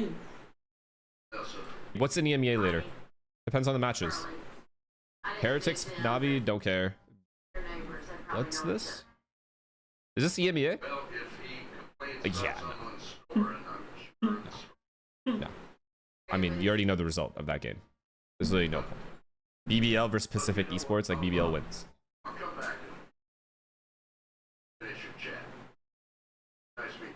I think I'll only show up for Fnatic versus Vitality because that's the only matchup I care about. I already know BBL is qualifying again. Those guys are too good. Like, let's be real here. Yo, Fnatic is not going to make it, chat. Fnatic isn't going to make it through this. They have to deal with Team Liquid. They have to deal with... I think they're going to be worse than Vitality. And they have to deal with BBL. How many slots is it? How many slots is it to qualify? 3. Do you guys know? 3. 3. Oh my god. Oh my god.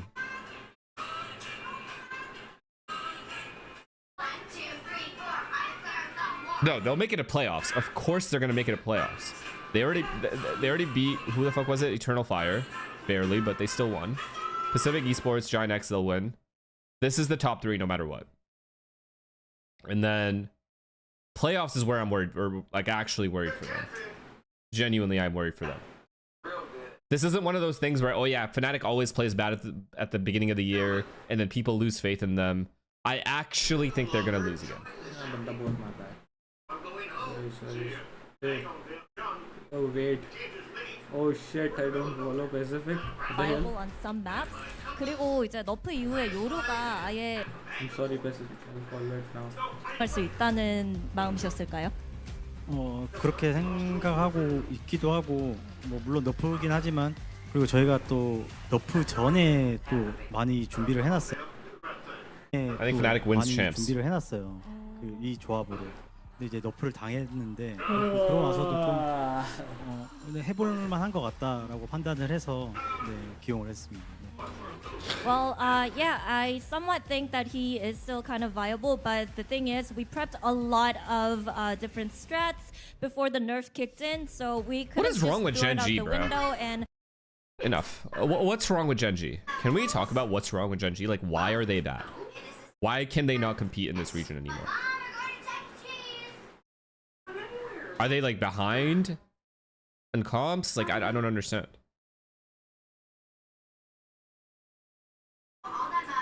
No meteor? Fuck, bro. What do we do with texture? He can't be stuck like this.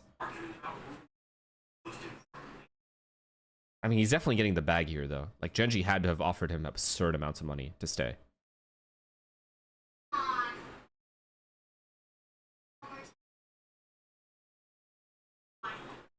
IGL. Who's their in-game leader right now? Lakia, right?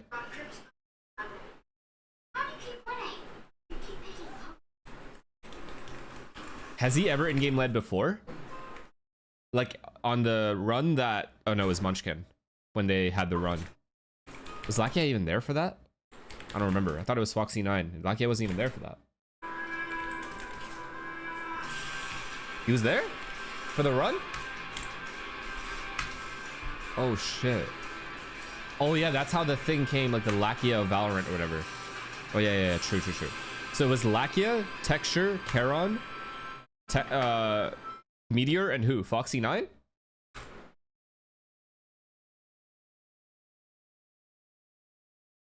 Oh yeah, Munchkin. Sorry. Charon and Munchkin. Yeah, Munchkin. Fuck, bruh. That might be the most tragic thing that has happened in Valorant. Fuck Optic not making it to franchising. Fuck anything. GenG not keeping that lineup might have... It's between that and Simon getting outcasted.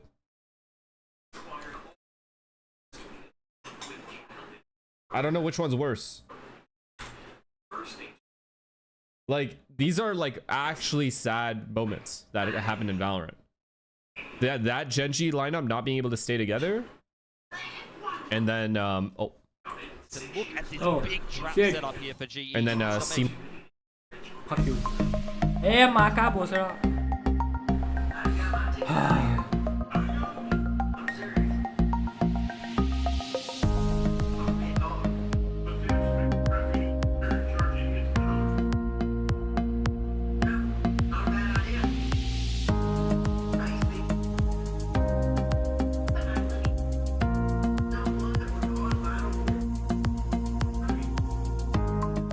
Control here. Lakia playing a little bit more pressure. Which direction does GE take this retake? Straight through screen side into texture. He's been able to do quite well with a 1-for-1 there. Paranoia holding them at bay for now. That's gonna do quite a bit as well.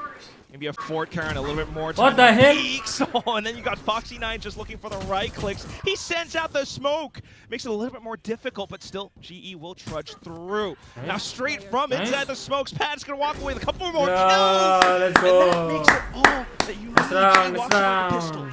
Yeah, GenG very much poised for maybe a retake through ramp side and get caught a little bit by the pace that was set on screens from GE.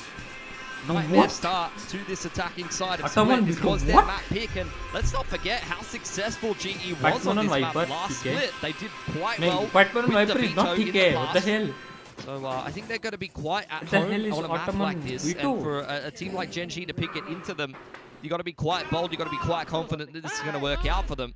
Actually, be a little bit better now that you've got, you know, back on the Raze as well. I mean, he was monstrous on the Raze. In fact, when he was brought into this roster, I remember it was Patrick who wasn't quite able to get into the server in time. They had to put Yuditan on the Raze, and it turned out he's pretty sick at the Asian. He is. Already been battle tested with it.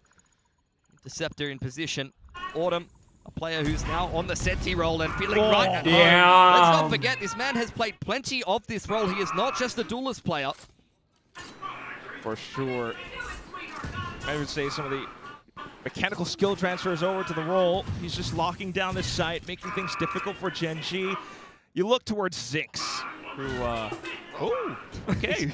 Handed Crystal a free haircut on his birthday. That's pretty nice of him. Seems quite nicely. Zinx has made it quite deep on out here, but the Prowler confirms his position, and Zappy will pick him up. Nice haircut. Much appreciated. Free haircut on your birthday. I'll take it. I mean, I was liking your durian cut earlier, but now you're back to your usual style. I think it suits you a little better. More of a comfort Tyrion now, as I hope that GenG gives us Okay, I like that one. Extra slides on through, Nice, but Yudo-tan onto the Guardian. Yeah, patience. Yudo and Crystal both earning themselves 2 old dwarves each in that anti-eco. Closer to an evolution and a showstopper as they head through into their bonus. GenG now prepping themselves for their first gun round. Foxy9 not looking too comfortable on the Brimstone in that opening map. Feels, you know, again, like GenG is trying to plug the role question in their team, which has been opened up by Karon playing Sentinel. They could have just put Karon back on the controller, but that still hasn't happened. So that kind of begs the question, why? Yeah, I'm not gonna lie. It's just so weird. I don't know, but I guess we'll just have to kind of cross our fingers and hope and see. Whoa! Yo! Whoa, what the hell? As proactive as ever, but they're going to be punished for it. It was a nice try. You know, the set play, hauled up over the top, double satchel into the progression smoke there on the dark cover, looking for a pick. GenG all over it. Now the contact walk back up onto the line. It's just Crystal here with a Bulldog pushed away by the Prowler. Very uncomfortable. Tosses out the sneeze, but the sneeze. Sneeze. Oh my God! What did I say? It was Frost that was feeling under the weather. It's spreading through the team now. A little bit. Technically, he's right under us. But still, coaching booth. Either way, just trying to hold down to this choke point the best of his ability. GenG back up towards the top of the head. It's a nice high-low through the gap in the Viper wall that gives a pick over to GenG, but the pivot, Zink's very active on the lurk. He is the consolation, the second plan B here for GenG that allows them to break on into the B site. Autumn has repositioned, activating his interceptor now and looking for a pick with the Outlaw. If he goes unchecked, it could be good, but at the end of the day, it's still an Outlaw. Everyone from GenG pretty much up full shields. It's a good pick for Crystal, and now you're going to be able to run a bit of a bait setup inside of B main. If Autumn goes down here, I'm not sure they're going to be ready for Batman on the flank. So a little bit of that fake, but Pat, he's shots. Now it makes things really awkward. They're going to swing him together. GenG just looking to protect the spike with their lives. Crystal, of course, trying to make his own moves as well, but it's way too exposed. So just down to Pat. It's a round that could have gone very poorly for GenG, and they've walked away with it. Bro, Foxy9 and Lucky are barely clinging to life. Patman scrambling back into the site. Will lose his Vandal here, but he's really just trying to cause any damage, and GenG are giving him nothing to work with. Pretty much. So we're just going to hang back as well. They can get, some alt points here as well. They might as well go for it. Lucky is close to Nightfall now. He's been quite good this series. That streak from him in the opening gun round. He was actually the standout over on Bind. Question in this meta is, what ENIT are you going to run on various maps? And I know a lot of teams are trusting the Sky because with the nerf of Yoru, it creates this question in your composition. Where do the flashes come from? And do you even use any? And you've seen in various other regions, both CN as well as over in EMEA, Phoenix being picked up in the secondary duelist, or they're playing a little bit of Sky to be able to answer kind of the flash problem, as it were. In this case, though, no flashes on either team except for the Paranoia, really. Maybe more with the Nightfall in this case. Before now, it's just going to be Texture all the way up front. Catches up someone on a slight timing. Yudo-tan to trade. Yeah, Haunts exchange back and forth. Oh, swinging through oh my God, Batman was on for 2 there, but Foxy9 shuts him down nicely. Nice one. Oh, now going to get caught by Javi, though. So just constantly getting doors shut in their faces. GenG now find themselves with the only option, the A site. Oh, Yudo, though. He could be on for a big multi-frag here, but caught off guard by Lucky, who continues to deliver. Nightfall is in play. Prowler will clear out all of the close angles, so A site, look, is definitely an option, but not when you get caught on the cross by Crystal. Continuing to jiggle peek as well. Karon just has one mission in his mind. Get the spike planter. Okay, trying to bait some of them out. And Karon is always so clutch in these kind of positions. You have to give him a lot of respect as GE. They're just going to trust the numbers here. He's still tapping the spike. Yeah. Walks up towards elbow. Let's go. I mean, look, he's just looking for a 1v1. Trying to bait out a bit of a mistake from GE. But former Rookie of the Year demanding a lot of respect in that 1-on-2, despite not having a particularly great finish. These players in GenG still have so much veteran savvy and so much aura. So much respect over here in Pacific. I think this was the key kill. I think if Foxy picks up Zavy there on B, this round's done and dusted. Great positioning, start to finish from these players on GE. Has to be said. Very scrappy round, which came down to a mere milliseconds in certain duels, but GenG have had their money broken. Big round for GE to win. Just keep the wind in their sails, as it were. Just continuing to gain proactive control. I mean, look at that outside garage. Yeah. A bit of an exchange inside a middle. Texture is one off of his overdrive. And especially with something like the Nightfall, you could take a lot of HP away from these players on GE, and that's where something like a Bucky, a Sheriff, a Guardian can very much clean up some of these decayed players. Why you always just I mean, Foxy has already made his intentions clear. He's already fired a Bucky shot into Mail. So GE are well aware of what's on the cards in a round like this. Very defensive position. Veto in towards elbow. It's a lot of space being given. They're just trusting the angles, trusting the retake. Trying to, again, kind of chip down GenG before they're actually able to get into a successful post plant. Prowler goes forward on A main here. GenG taking more and more space. Autumn digging his heels into the site to play off Crystal's util. You say digging, but I really do love how he's got the TP set up and gives him so many more options to play around it. He's going to eat the Nightfall 4 now. What? Crystal walks away with the kills through the smoke. And Autumn is just unscathed by it, unbothered. A counter Nightfall comes in, and it's pretty much just GE to flood back in Lakia. What do you have? Nothing much. It's G up to 4. Crystal's positioning has been pixel perfect so far this game. Caught multiple players on the cross out of A main. Another successful haunt before GenG is able to actually get into a comfortable A site post plant. They're just losing players coming out of the chokes. Great spam, great use of the Phantoms. 5 Phantoms in play there. Very intentional for GE that they just want to play a spam heavy game and punish GenG on the entry into site. Working out well with the macro as well. I mean, you really, once again, hope to see more from GenG. Some signs of life, a bit of breathing, perhaps. Yeah, Cage for the cross sets up Texture for a little bit of control of A-Ramp. Chokehold is in place up there. See GenG just trying to bait out some kind of reaction from GE on A main. Very tentative of how far they should push the issue. Autumn caught there on the cross though, and that's an open A site for GenG. Huge as soon as the curtains fall. Now it's pat down in the ground. Finally, they found a decent timing. Shotgun sings for Zabi though. Karen caught on the flank, but it's still the same situation for GE. A very difficult retake on the cards. Well, as Zudotan somehow finds a little bit more, but he'll have his choice as he streams in towards elbow. The rest of the team now beginning to make some moves. They found Zinx. He's dead. Yo, one backstab. Still taking his time though, and that's where I do get a little bit worried, but Lakia pretty much has things under his grasp. Yudotan beginning to make his assertions. 3 kills!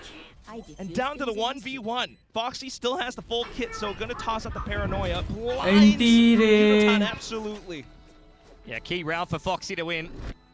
Yudotan on a bit of a heater there, picks up the showstopper at the end of the round, and that got very expensive for GenG in a round where they don't really have the money to replace those weapons. Started off so well for them. That was at one point a 5-on-3. Karen gets picked on the flank, and it feels like GenG are really struggling through a lot of rounds that they should be able to close out more cleanly. Another 3K from Lakia. He has been gold today. In theory, Lakia should be the weakest fragger on your team, but he is just delivering time and time again. Living up to the moniker, but back to another go. It's the pit online now. Flushes GenG over. Off angle from Zavi. He is by himself here, and it is a triple peek on the cards. Spams away. Given a little bit of space. There's a counter spam back through the wood wall, and he does get picked. It's a nice opener for GenG. A lot of pressure on this B site now. Very open. Hold, crystal hold, crystal hold, crystal hold, crystal hold. Yeah, crystal hold, bringing the crystal showstopper hold, over to the other side of the map. They're expecting a flood back into B. Autumn making a nice mid-round push here. Could give them the information that they need. Crystal dealing with the trip and sinks to boot. Prowler in towards the back of sewer as well. Pat is just tucked neatly into this corner. Yeah, Stinger though brings a little bit of punching power away from him. Rotation back from Crystal. He has not put a foot wrong this entire game thus far, and he's got a 1v4 on his hands. It's a. Run. Start to hear some footsteps. Run as fast as cross. Yudotan gets it just nice. Showstopper will be huge. Set play coming in. Either way, GenG just trying to kick down these doors. I get the spike in quick, but the Showstopper has already arrived. Party brought over to you. How do you like that? Pat up from behind. My God. Still the toss in Nightfall though. GenG are not backing down from the fight. Yeah, getting the retake in through from a ramp side. That's a cheeky position from Lakia on the off angle. Lakia close left, Lakia close left, close left. Sorry, Udo, nice. Nice. Nice retake, Weapons will reign supreme. Low HP, there's not much you can do unless you had those well-placed shots. It's another round where you get a bit of an entry into A, but unfortunately can't close out the post plan. It feels like GE is constantly given so much space in these retakes. They're able to successfully get flanks off. They're able to retake through ramp side. Love the fast flood approach from GE. They had the Veto TP in A heaven with Autumn on that B side of the map. So they're able to just very flexibly rotate and stack. That's a big kill again from Crystal. The fades are having so much impact from both teams. But the setup from GE is what's so impressive. Even with Zavi over on that B side of the map, he had the From the Shadows. So in theory, the Veto and the Omen on that B side of the map could stack A so quickly. We talked about the previous meta where Yoru's with the gate crash allowed you to be able to fast flood and stack the correct sites. But similarly for GE, actually, with the Omen and the Veto on that B side of the map, being able to TP A heaven and From the Shadows across the map, like, that is such an easy fast flood kind of stacky approach. And on top of that, you throw the rocket. I mean, it's hard to actually convert an A site after plant, really, as GenG. And so we'll have another relatively early timeout halfway through in the first half for GenG. But other than that, yeah, GE just feels like they have so many options, and it doesn't help when all of their players are starting to perform to this level as well. I mean, Crystal continuing to push here and there. I was not expecting to get that kill against Zinx. GenG, it just feels like pound for pound inside of the server are not stepping up to the level that's required. Firepower-wise, GE are kind of all over them in this series. Zinx has not had any impact on this Cypher. Another rough game from Caron. Felt like they were not super online, not super active in bind, and I'm not getting the sense that much has changed coming into split here. Lakia is once again top fragging on the fade. This is bad news bears for GenG. Walk into the next round slightly naked. Yeah, not a lot on offer. Couple of sheriffs. You've got the Outlaw waiting in the wings. Crystal is licking his lips at the prospect of a couple of freebies. Shotgun up on A heaven. There's no way you're making your way up there. A lot of possibilities to delay as well, the positioning of it. Javi with the judge. GenG have just been given the middle of the map yet again. GE are quite happy to give it up. Play around that. If you could get a good timing though and a pick onto either Patman or Crystal here, they could be on for one, but Patman covering B main nicely, and that's where the Outlaw gets involved. Find so much more as well. The C's. Where's he going? We're going bungee jumping. I saw that in Harry Potter. He's floating into the air. Cass is stupefied. Oh, unfortunate. That's rough. Carol's literally being force-stroked into the air by a nicely placed C's. Do it. Do it. He did do it to him, to be fair. The Outlaw against the Eco. It is disgusting. It's too easy for GE this game, isn't it? But this is so awkward because GenG were the ones who, you know, walking away from kickoffs, didn't play split that much. Pick this against GE, who had it 4 times played. Yeah. Next shot. Looking to try to pick up the pace, but it's a C's nade combo. Will end him on the spot. Oh my God! Gorgeous utility from GE. Two net kills coming into this round. This was not meant to happen, but unfortunately it did. Now GE just lie in wait. You don't have much else. You don't have options towards the back of other sites, other portions of the map. We're going to contact into Zabi. He's got a shotgun. You've got the utility. We can't even throw a C's as Lakia. This is falling apart, Quack. Are we for real? Yudotan's gone off peeking. Get hit by the paranoia as well. Autumn's starting to make a move, and they're just trying to pick their timings into these fights. GenG want to be able to dig deep and let's go, though. Yudotan to finish with the Predator ace. I mean, he's farming on the Raze again. What do you even say at this point? 13 and 4. Patman's had multi-frags on multi-frags. Crystal hasn't put a foot wrong. And this veto is looking a little bit silly, a little bit foolish at this point from GenG. Like you said, coming out of a timeout, they try to force their way out A main straight into a util combo. What a nicely constructed side hold from GE. I'm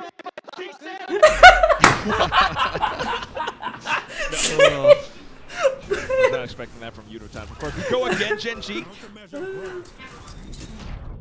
Paranoia onto Autumn. He's under not much pressure here, feeling quite safe behind the Viper Wall. TP into the cage from Foxy9. Where's he off to? So open. Now the corner unchecked. Autumn is just gonna lap it all up. The Stinger still pushing through though, and Texture already into the back of screen. This could be a big round from Texture. One off the overdrive here, still does have the fast lane in play to try to cut up some of the angles. Sees is there for Lakia, but I'm looking at Yudotan. The man has got a rocket in his pocket. Rocket in his pocket, wow. Even just casters are sexy, bro. Force GenG to scramble somewhat. Oh, there goes the Paranoia. There goes the showstopper. GenG, how do you hold? Heaven. Nuclear against Lakia. Now you're just sending off to it. Texture has to come up huge. It's not going to happen. The paint shells even at the end.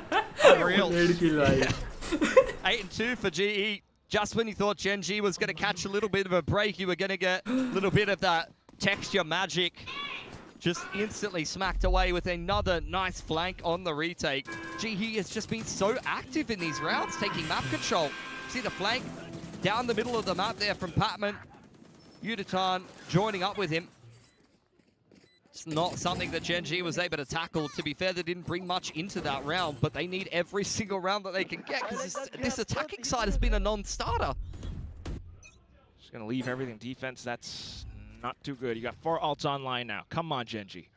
Another B trap here. Zinx didn't fall for it in the pistol. There's the trip to be able to secure control of B main that will be taken back at some point. It's only a question of when from GE as the Prowler clears all of that out. And for GenG, I mean, they didn't pivot back towards that B side. They're once again working A a little bit more slowly, a little bit more tentatively, because let's be honest, when they picked up the pace, they have been punished heavily. At least they've got ramp control this time.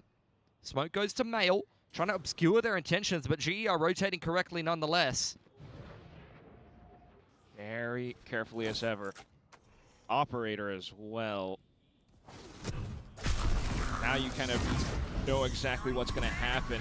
Early Nightfall, though, just trying to thwart GenG's advances. You toss everything into the site, and you walk away with glory. The kills getting picked up as GenG begin to crumble and fall apart. Once again, just Texture left.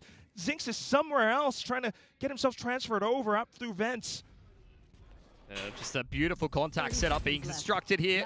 Crystal was the first point of contact, and maybe that's all that's needed. Zinx finally coming alive here. He's had a quiet map thus far, but only 20 seconds to pick up the spike and complete a 1-on-2. I don't know if that's coming together. No shot. Way too low. Autumn doesn't even really need to use the op here. 10 seconds left. He's going to use it either way.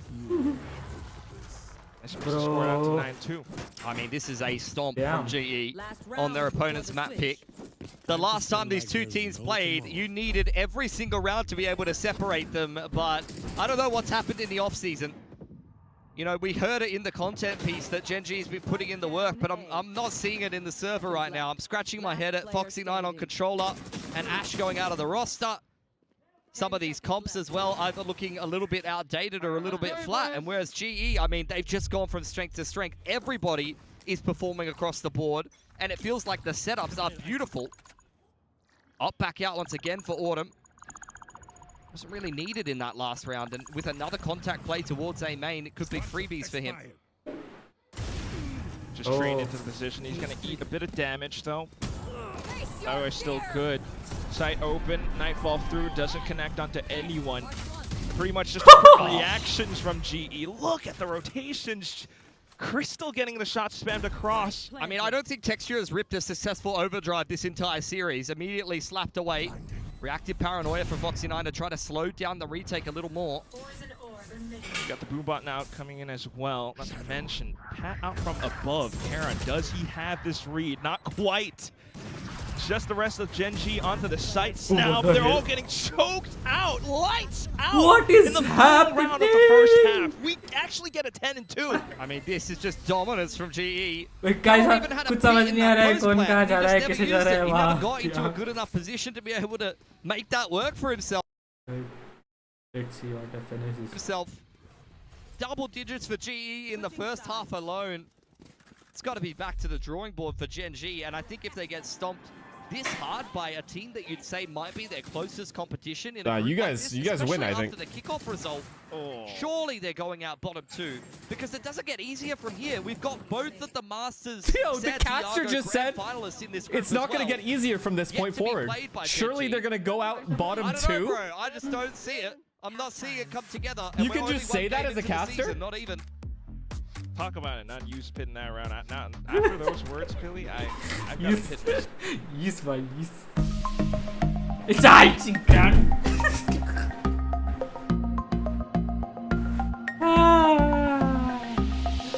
Bye.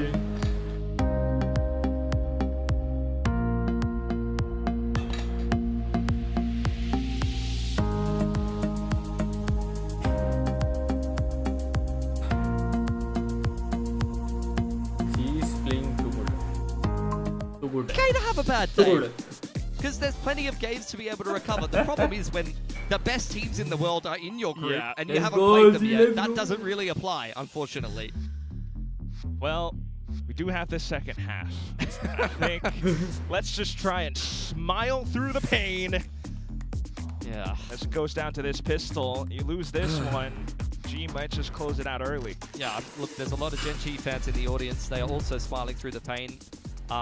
At least half of them are on their phones right now. I'm not going to lie. There's not a lot of watching going on. They're trying to just distract themselves from the scoreline. I'm not going to lie. Patman is lurking towards A main this round. Bit of active pressure on B main and smoke it to middle. GE trying to mask their intentions here. Double trip on B. This is a heavily fortified site. That's the thing. Utadai's got the paint shells as well. Yeah, I mean, this is why I said the Raze plays much better into the Cypher than the Neon. Info cam from Zinx. I'm sure Patman can hear that, and he's itching to deal with it at some point, but he needs to take his time. Scared that he'll get caught by a trap on A ramp. And you can see both the Omen and the Neon were ready to pounce on anybody dealing with that cam. Fishing around.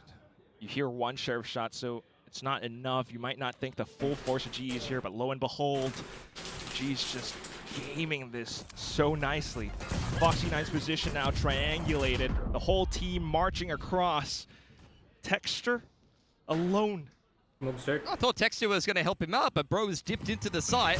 C9 going 1-for-1 there, not too bad. Pivot straight through ropes though. Up in towards B Heaven. Let's not forget, there's 2 trips here and 3 players for GenG. They could definitely hold this. Very workable.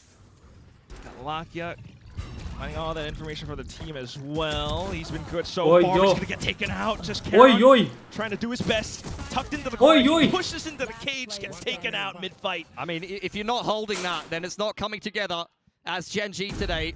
Another heroic player being required of Texture. Does have a slide to work with that could help him try to win one of these aim duels, but GE just working together in tandem. It's a high-low on the right side of the site. Nah. Too easy. 18 and 5 for Utatan.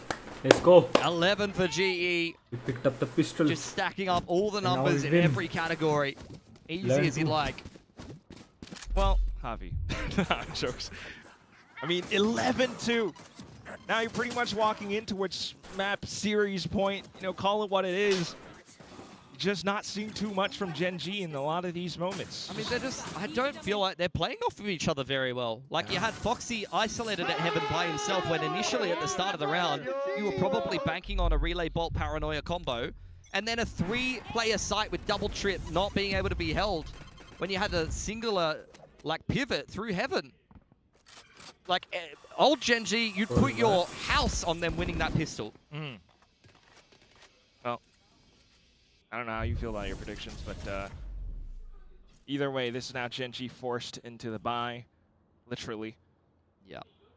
Stingers, Bucky, Autumn is waiting for his opportunity. There's 3 sets of light armor here, and he'd love to get a little bit of a click on with the Outlaw. Chokehold thrown in towards Vent is going to break things up a little bit, or at least confirm that Lucky is waiting. Texture and Current, they're going to have to do something, anything. They feel pressured for it, so just dumping utility out now. They just bait out the trap so easily. Like, they threw a chokehold, and then Yuditan shot a bullet, and they were like, yep, that was a trap. Thank you. Let's go B main. Anxiety for GenG is through the roof. They're just burning through all of their utility. Like, that's the paranoia used. They've used the relay bolt. They've still got the C's, but that's about it. And now lethal range. GE sees the kill. They're going in for it. Texture, though. Hold on. The shot shots are ringing across the site. Bucky out in hand. And Patman trying to save the round. Out with a ghost into the corner. Shot! Spike, 10 seconds. He makes a go. But unbeknownst to him, it's 6 around the corner. But तरी डोकतचं जिवंत राहिले. A little bit. Yep. Third kill of the map there for Zinx. You're definitely going to need your Cypher to come online on the defense. The Viper and the Cypher, some of the most important agents to have yourself fragging. Which is funny because I feel like old GenG, if you saw like the Sentinel controller combo of like Munchkin Caron, you'd be like, okay, this site is held. It doesn't matter if there's a full execute. These guys are going to multi-frag, but like in this game, the contrast is so huge. It's a round that will keep them alive on the defense here, but I'm not sure how much more confidence you have at GenG turning this series around at this point.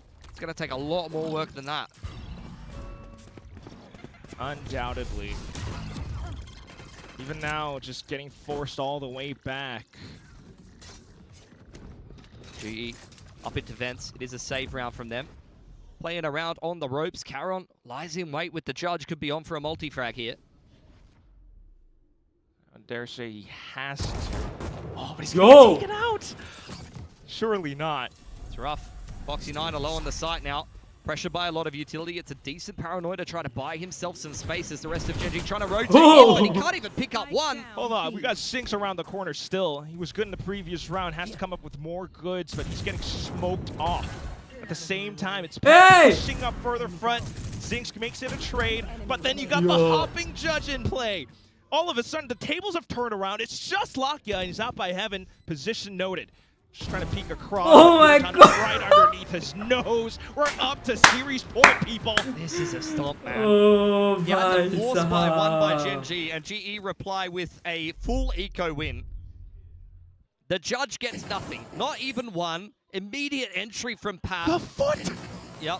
Spotted out the foot. Head taken off. Foxy9 the next up to bat with a decent paranoia. Still can't even bring one frag to the table.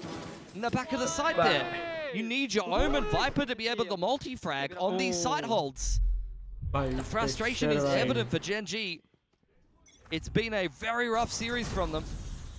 Rough day.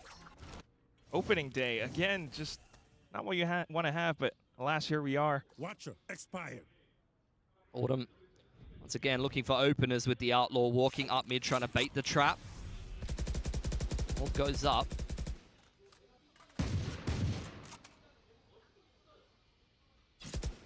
Waiting for it to drop. Doesn't see anyone out towards mail or anything. Boombot keep holding Autumn. You hear the stinger, so they're well aware that this is a 1-3-1. Foxy9. Yeah, he's walked into B main. You got to cut some corners. Glass Cannon Vandal as well. You can tell that the man is feeling confident. Pivot back to A though. There are multiple trips here. Paint Shells hasn't been used just yet. Still very doable for GE. Of course, GenG will have this written in the cards, though they're trying to get a good read of the situation. There's the Paint Shells to break the trips. One tree not broken, and that will be enough for Texture to kind of line things up. The rest of the team coming in off that effort as well. Now the spike on the ground. Surely this is where G starts to resurge. Paranoia into Hellside though. I thought Patman was on for a multi-frag, but Texture from screen side, very dialed in on his screen this round. Xavi looking for damage. Only 10 seconds, just going to fall away and save a successful hold from GenG. Courtesy of a nice multi-frag from Texture. Thanks to the information from Foxy9 as well. I mean, you gotta look. Starting to get a little bit more proactive. shut some doors in G's face. I mean, yeah, it's a got a ways to go. It's a good round, but many more needed. 8 more in a row from GenG. I'm not sure how that's going to be coming together. Showstopper's out from Yudo as well. It's a nice hold. Good setup with Zinx in the back of the side. Spam through from Texture, reacting more over on Heaven's side. Game खत्म हो जाएगा. I mean, you can hear it in the comms of GenG. You know, GenG known when they're pumped up for their, you know, patented GenG Raw. That is a whisper, mate. Hopefully, at least not going out with a whimper. Just trying to fight back tooth and nail. Texture out towards the top of Heaven. In some control. Takes the rocket out of the round as well. Patman over in Heaven's side, though, does pick up Caron. So a lot of pressure on Foxy9 to try to hold this site. Texture has made it to the party in time, though. Paranoia and Relay Bolt could be huge here. It catches a decent timing, and it's a nice crunch on Heaven from GenG. But how does it get that messy? Oh my god! Turns things down to the 2v1. This was never meant to be G's full round. They had a half buy coming into this. Now Evolution's popped. You got the Nightfall confirms. No one else nearby. There's so much initiative that G can seize just by sheer positioning. 1 kill from Zinx. Couldn't get it himself. The neural theft and read the position of the last player from GE. He's gonna have to at this point. Spots out, the player out towards Garage, but still paranoid. As there may be more players up in different corners. He's going to walk up front, bank everything down to the garage plate, sets down the cage just to try to obfuscate things, but ultimately the siege reveals all on him for the finishing kill. This was utterly, every step of the way, GE's game. Yeah, they dominate the team that gave them a lot of trouble in the lower bracket of kickoff. GE off to a great start in this group. Definitely a must-win game, given how many dangerous teams are waiting in the wings. They start off well with some momentum, and we asked the question in kickoff, are GE good enough to make it international this early on? Well, I think with a start like that, they've got a little bit of a chance in this group. मेरे को याद है पिछले बार जैसा खेला था ना उससे भी थोड़ा एक डामाडोल है so I'm not sure every player just finding all their little moments here बाकी भाई क्या खेला है भाई क्या उदो क्या खेला है बैटमैन ऑटम क्या ही खेला ऑटम अपना सेकेंडरी डुएलिस्ट है लेकिन नहीं ऑटम प्राइमरी डुएलिस्ट है definitely not. They've had more than enough time to work on things in the off season after an early exit in kickoff, but it was a very flat performance even from the big names of GenG today. Having Foxy9 step into the controller role after Ash did decently last stage. I mean, it is a 6-man roster. I'm wondering if we're going to stick with the same roles. Are we going to stick with the same players for GenG after a bit of a nightmarish start here in the group? We still have those question marks in there, but for now at least, winning for GE. We're going to toss it down to the stage for Gen for the winning interview.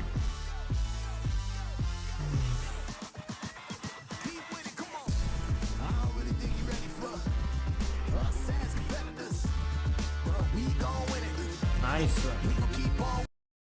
Do you know who the new assistant coach is because it's juicy? For Energy? Not a fucking clue. 38-25.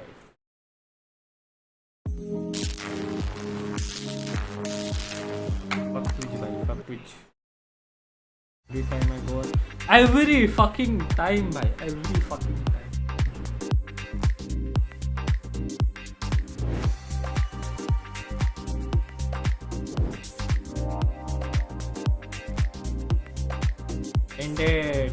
를 보여주게 됐습니다.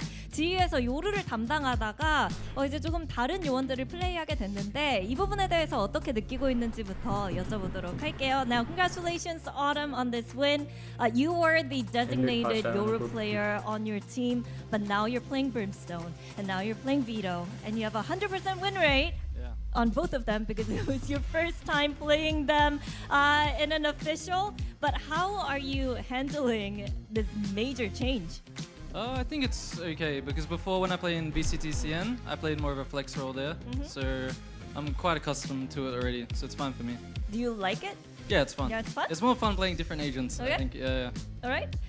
먼저 아무래도 그 중국 지역에서 CN 지역에서 경기를 할 때 플렉스로를 담당했다 보니까 워낙 다른 요원들을 다루는 거 크게 힘든 일은 아니었고 또 프림스톤 빛도 재밌는 것 같다고 얘기를 하는데요. 그래도 이 요루 너프에 대해서 어떤 생각인지 여쭤보고 싶습니다. 아쉬울 것 같기도 하고 이제 요루 당분간은 못 본다고 생각을 해도 될까요? But seriously though, I really wanted to ask you about the Yoru nerf. Do you feel like the nerf kind of killed him? He's not going to make his way back? Or do you feel like he is kind of viable on some maps? Yeah, so I think the patch is kind of killed him, I think, but like the way people were playing him before, it kind of killed that playstyle. But I think on bind actually it's quite good. And yeah, like they played it on bind today, so yeah, I think on bind is good.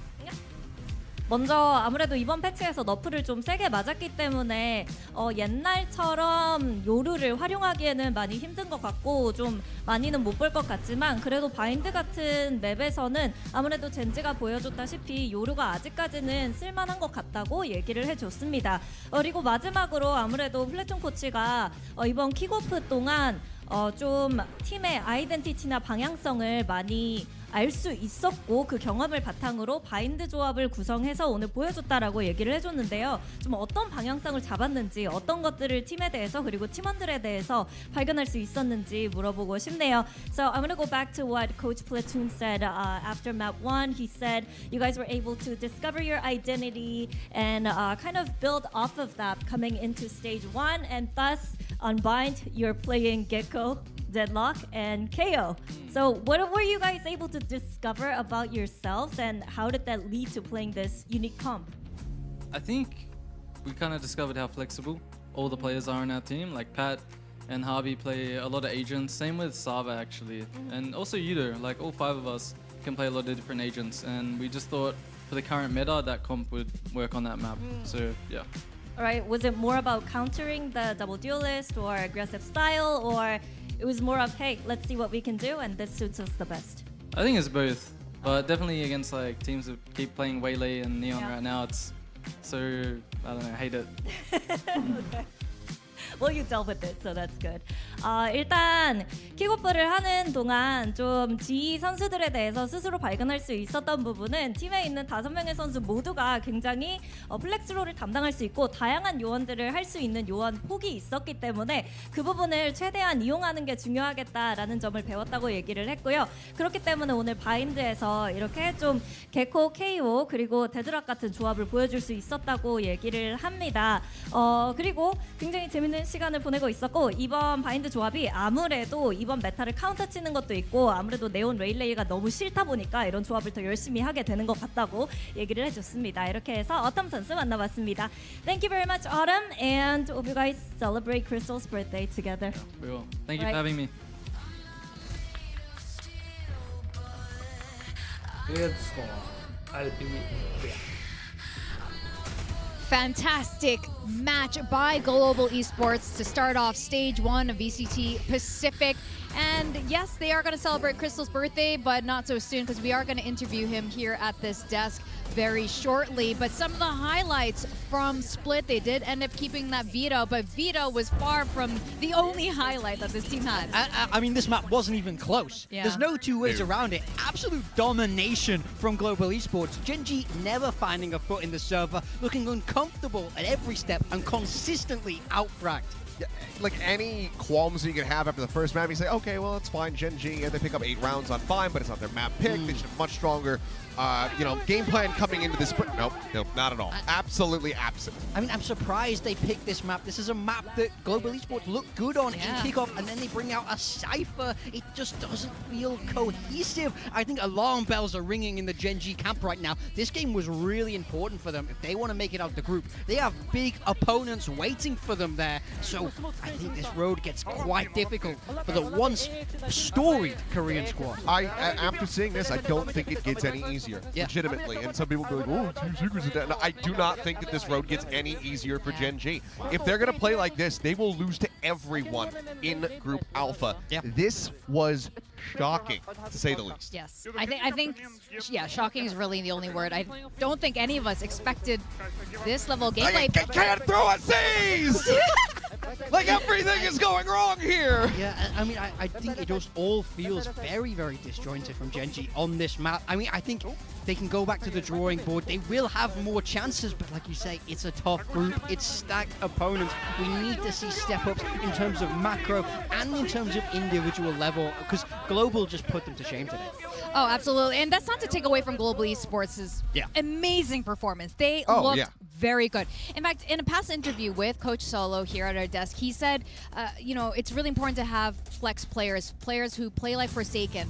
And he said it would be great to have 5 Forsakens. But at this rate, it looks like Global Esports is that team. They have a team full of super flex players, and they're all playing very well. Yeah, I mean, you love to see it. They have so many options for roles. Now, Autumn picking up that veto, Yuditan staying on that raise that we have seen from him before, but they have so many options to swap these back and forth. We've seen Double Initiator. We saw Crystal play Deadlock in Bind. It seems like their strat book is never ending when compared to GenG's. It's barely a pamphlet.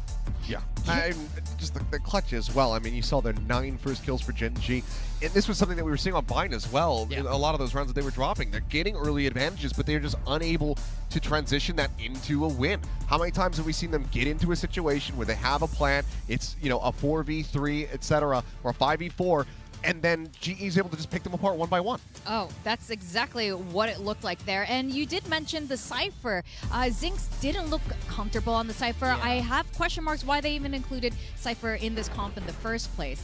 I think we have a lot of questions about GenG. We really do. And while this was a very brutal loss, I wanted to take a look back at some of the things that did go well for GenG.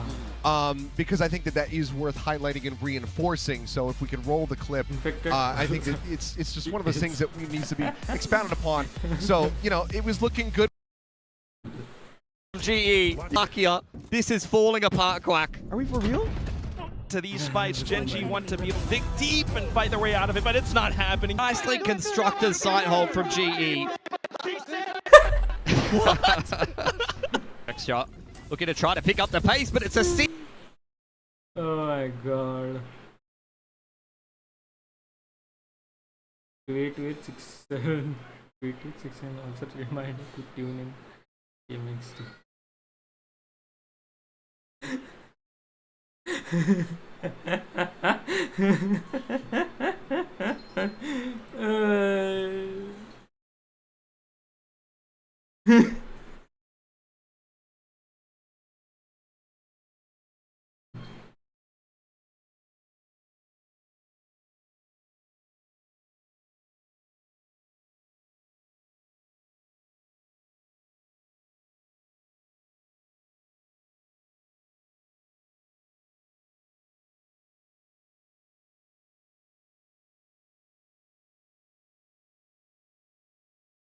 Toronto already.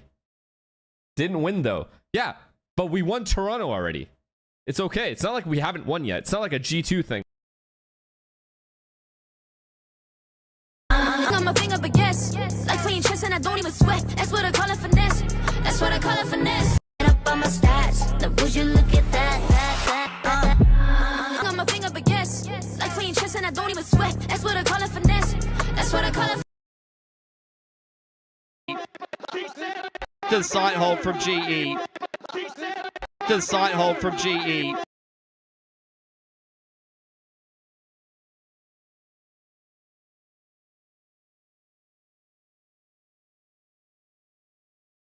Who dominated them back in kickoff just a couple.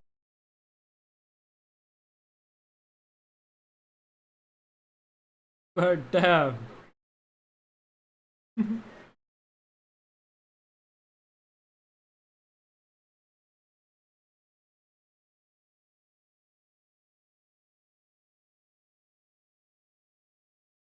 Even though Zawi is attacking IGL, have 59% defense rate. How? I don't know this is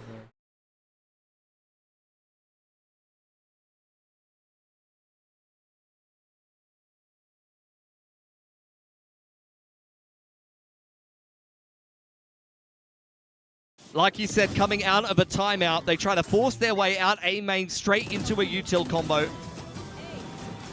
What a nicely constructed sight hold from GE. This veto is looking a little bit silly, a little.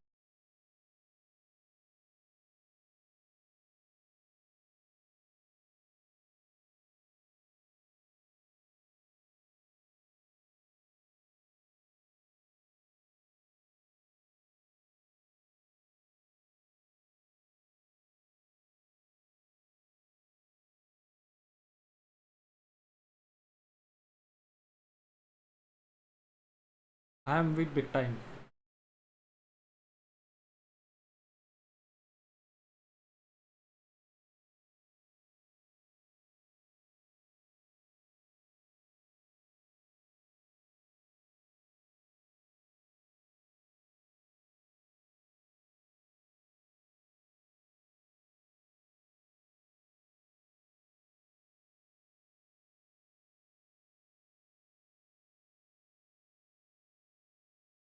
Man, what are we doing? What are we doing, bro? Come on, man. What are we doing? Yudo. Brother. I think I just got intercepted, bro.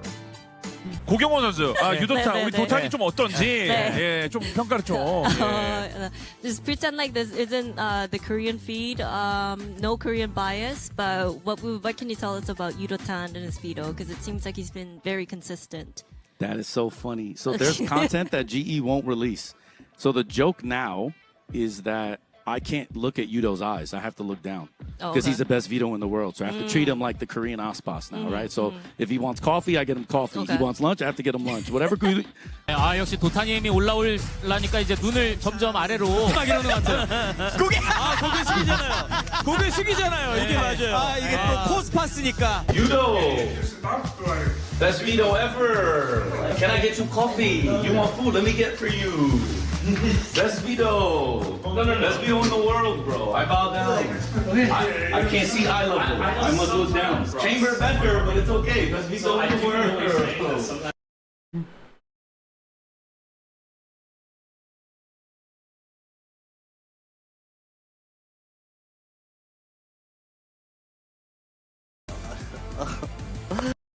What map are we playing? I'm riding on the wave. They're drowning. I'm riding it.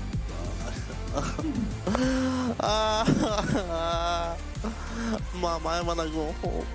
What map are we playing?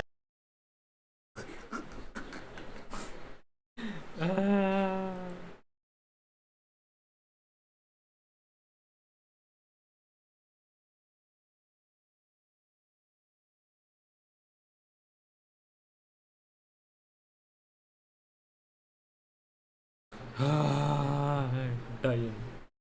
भाई साहब, what a game. क्या game है, मजा आया ना.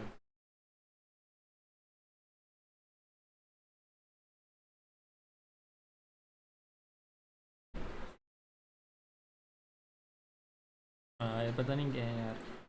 अरे हाँ, mind trick. A mind trick ऐसे कैसे देखने.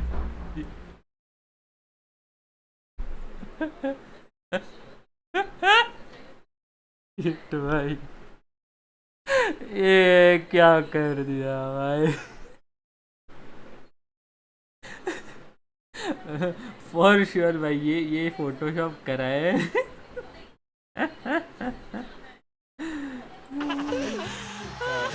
Guys, I'm gonna.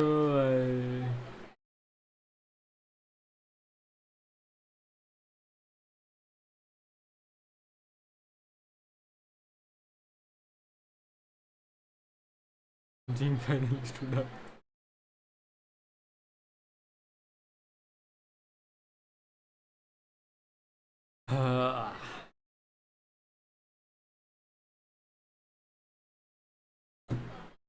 Let's go to FN stream.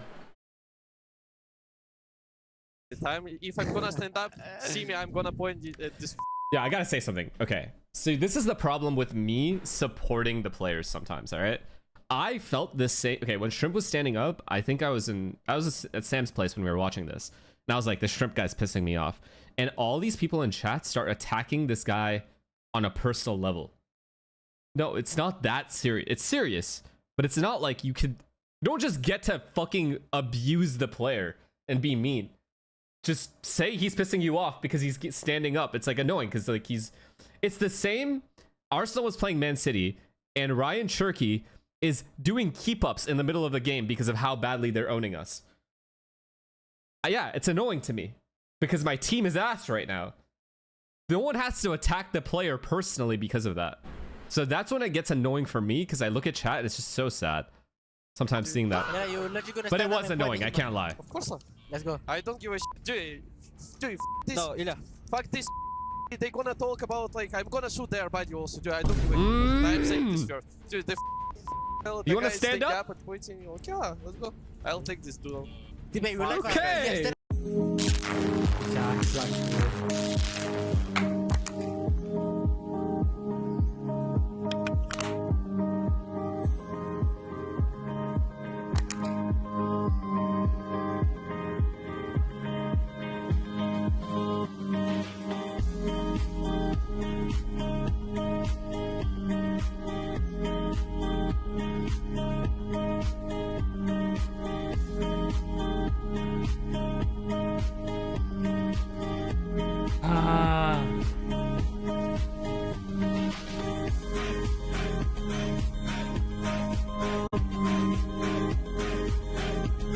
Doodle Pop Shirty inspired journal gift box. Turn prayers in. भी फिर से ऐड लगा इससे अच्छा मैं YouTube पे तो देख लूँ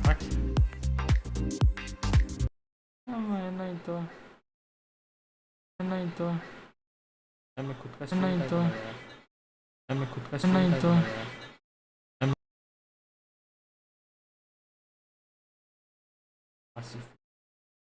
The two IGLs were MLP and Cinder.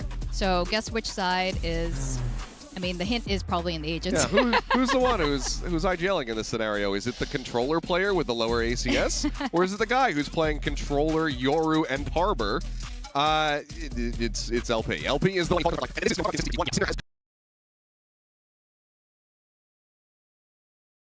kind of been the target for VRL during their shortcomings in kickoff of needing to find his own consistency. We saw him have a couple of games, a couple of maps where he was popping off, but he also had some stinkers. Yeah, I mean, I think, you know, we talk a lot about the idea of the vibes guy, the emotional leader, and, you know, this VRL team will say Cinder is that for them. Yeah. He is that little bit older, he's that little bit more experienced, and he is that glue point. And while all that is very important, you can't forget about it, you have to, you know, there's a sort of, you have to be so tall to ride the ride that is Pacific. You have to be able to hang so much in the server, or you start to become a liability.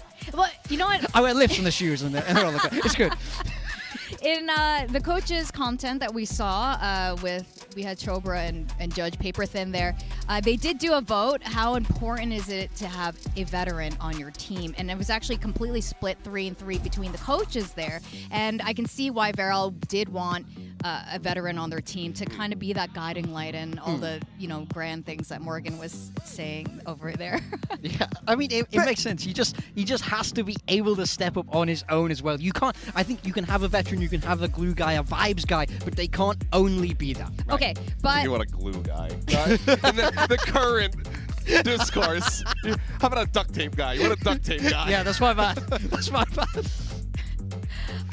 Now, interestingly, T1 put Stacks as their skirmish guy. Yeah, that's what I noticed. He lost the skirmish. I don't know why they would throw Stacks. I mean, look, Stacks can shoot. Like, I'm not trying to say that Stacks is a bad player or anything like that. But he that showed team, it on Santiago, but yeah, when you've got Buzz, Meteor, etc., Izu on this roster, send one of them if you really want to win the veto. They don't, then they're going to be Team A, and so they got to pick Haven first, and now they're going to be forced to play Pearl. I mean, honestly, I quite like this kind of map draft, and we might get to see Lotus if it goes to map 3. It's back in the pool with those little tweaks and changes, so that's something I really want to see. T1 choosing that Haven. I mean, you know, Munchkin has played this map probably longer than I've been alive, and he loves it so much, so no surprises to see T1 go in there.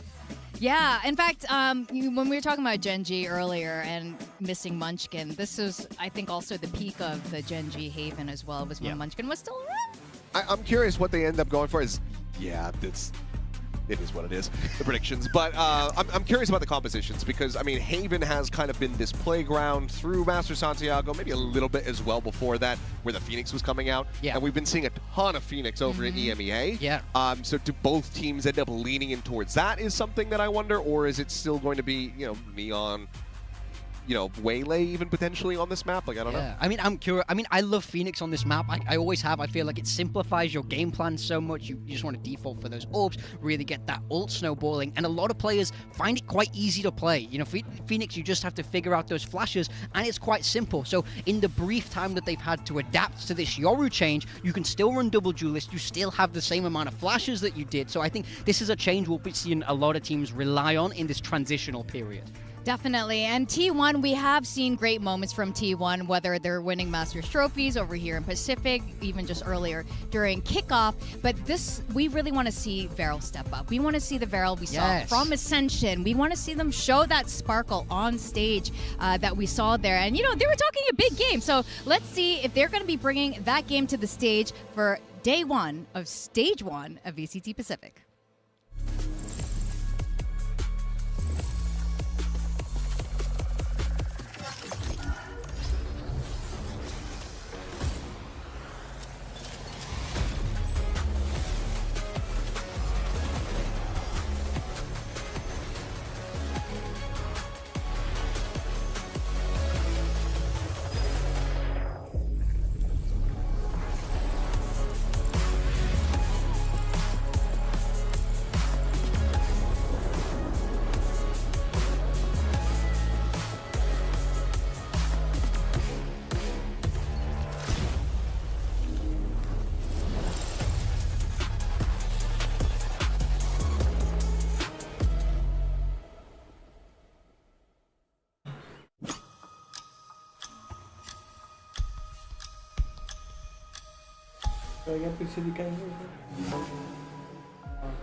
VCT キックオフで VCT デビューだったんですけど、緊張もしたけど、やっぱそれ以上にもう観客に囲まれてやる毎試合っていうのが楽しくて、楽しいデビュー戦だったなと思います。そうですね、自分たちの強みだったり、うまい部分を、出せてる試合もラウンドもあって、ただやっぱり出せてない時もあったので、その部分はすごい課題として残ってるかなと思います。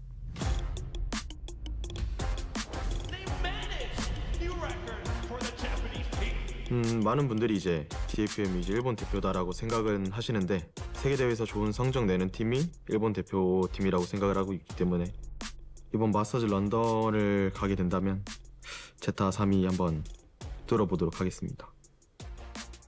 前は TFM がチャレンジャーだったけど、今回は俺らがチャレンジャーとして挑みます。志賀さん、こんにちは。いや、今まで日本のバラのシーンめっちゃ頑張って盛り上げてくれたと思うけど、これからは俺らの番だから大丈夫だよ。ありがとうございます。頑張ってください。옛날에 이제 DFM은 이제 1승이 간절한 팀이었는데 이번 스테이지 1에서는 우승이 간절한 팀, 트로피가 간절한 팀으로 좋은 결과 보여드리겠습니다. ステージ1はキックオフでたくさん学んだ良かった部分であったり悪かった部分を生かしつつチームとして今たくさん準備をしていて、とても今自信を持っています。特に DFM 戦は絶対勝ちたい試合なので、全てを出し切って全力で頑張ります。What's up, guys? I'm back. Cruz from Full Sense. As a team, I think we agree that we are lacking leadership. So I think I just have to step back in and guide them until they're actually really ready. 처음 올라왔다 보니까 기대가 엄청 많았는데 무대가 너무 막 멋있고 이렇게 사람들도 너무 많이 오셔가지고 그거에 대한 저희가 살짝 부담감 때문에 조금 아쉬운 경기력을 좀 보여드렸던 것 같아서 좀 죄송스럽긴 합니다. 풀센스는 그냥 프리미 원맨 팀이었습니다. 프리미가 안 터지는 날에는 경기가 질 정도로 너무 프리미한테 의존도가 너무 높았던 것 같습니다. I mean, at least we have Primi. 스테이지 1 준비하는 시간이 생각보다 널널했기 때문에 풀센스전에 저희의 색깔로 크루즈 형님을 밟아보겠습니다. Coming back as a player, I'll definitely make the team stronger. I'll try to be as humble as I can to keep on improving the team and myself. 승리 하나를 따내고 차곡차곡 모아서 우승까지 한번 해보도록 하겠습니다. 조금 주춤했지만 그래도 이제 저희 색깔을 찾아서 2위를 할 수 있게 돼서 조금 만족스러웠던 경기였던 것 같아요. I think after the T1 game, it's just like we all feel a bit angry because like that's not how we play, and we know we could have done way better. 자기들이 못하는 거 인정하고 있는 게 일단은 맞는 것 같고요. 그건 이제 모든 사람들 다 알기 때문에. So in stage 1, we wash it away in our revenge match. 저희는 그런 거에 신경 쓰지 않고 저희 갈 길을 가기 때문에 네, 별로 신경 쓰이지 않습니다. We will bring back the London trophy, and meanwhile, you guys need to try to get the Pacific trophy. 요즘에는 솔직하게 퍼시픽이 국제대회보다 더 높은 퀄리티를 보여준다고 생각을 해서 그걸 가지고 있는 거는 부럽긴 하네요. 비록 산티아고에서는 조금 부진한 모습을 보여드렸지만 그것 또한 저희의 과정이라고 생각을 하고 끝까지 저희 응원해 주시면 감사하겠습니다. The finals will be hosted in Vietnam. This time around, I will try to lift the trophy with my teammate in Ho Chi Minh City.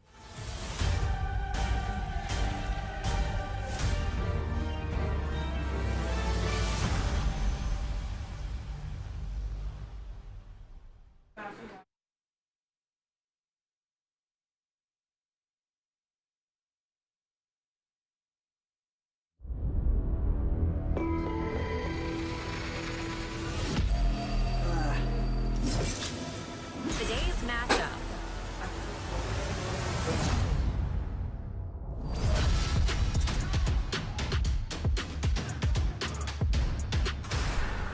T1.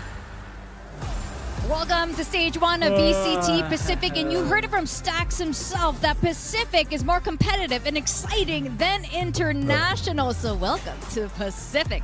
Now T1 is one of the most experienced and decorated individuals, not just here in Korea, but globally. And our T1 predictions are across the board for good reason. Not that I disagree for the most part with Stacks, but after an All-Pacific Grand Finals, it was a little bit of a snooze fest. It is a little bit harder to back that up, but T1 backing up their performances from kickoff is exactly what they're looking to do here today. To go from a performance like they had in Master Santiago, only be able to best EDG, and then lose to Team Liquid as well as G2 and make an early exit from the tournament, to lose to VRL on top of that would be a damning sign for this squad.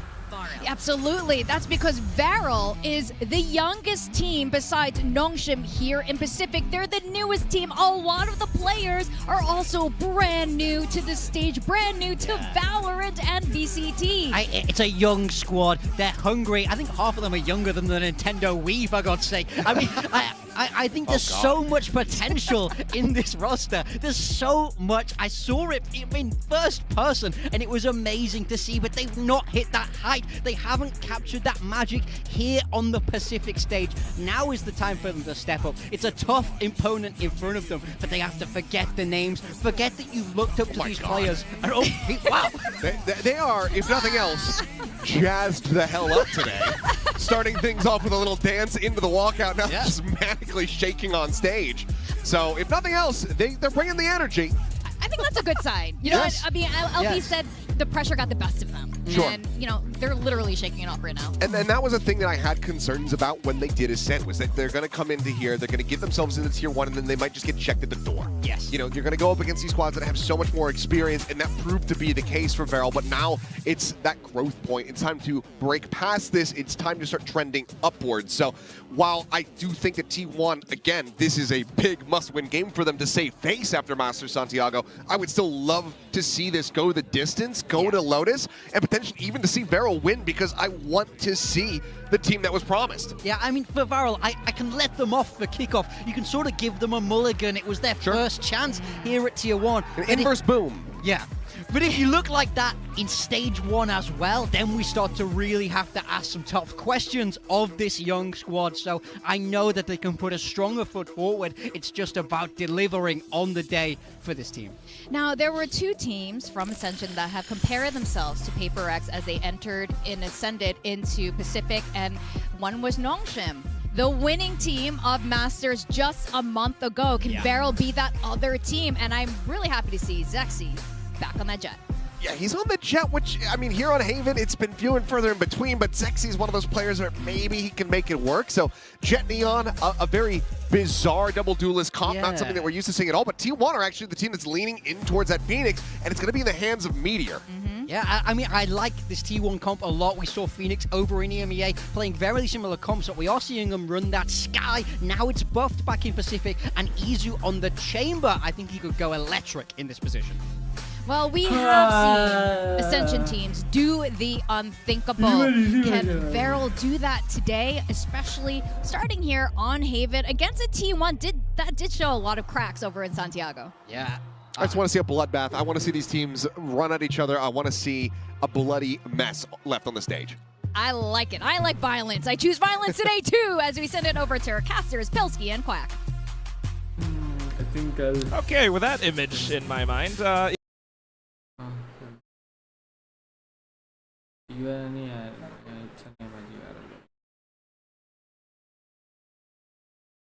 So I'll come back to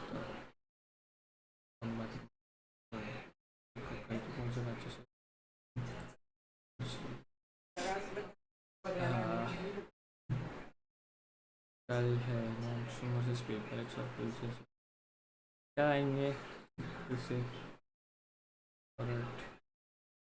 अभी हम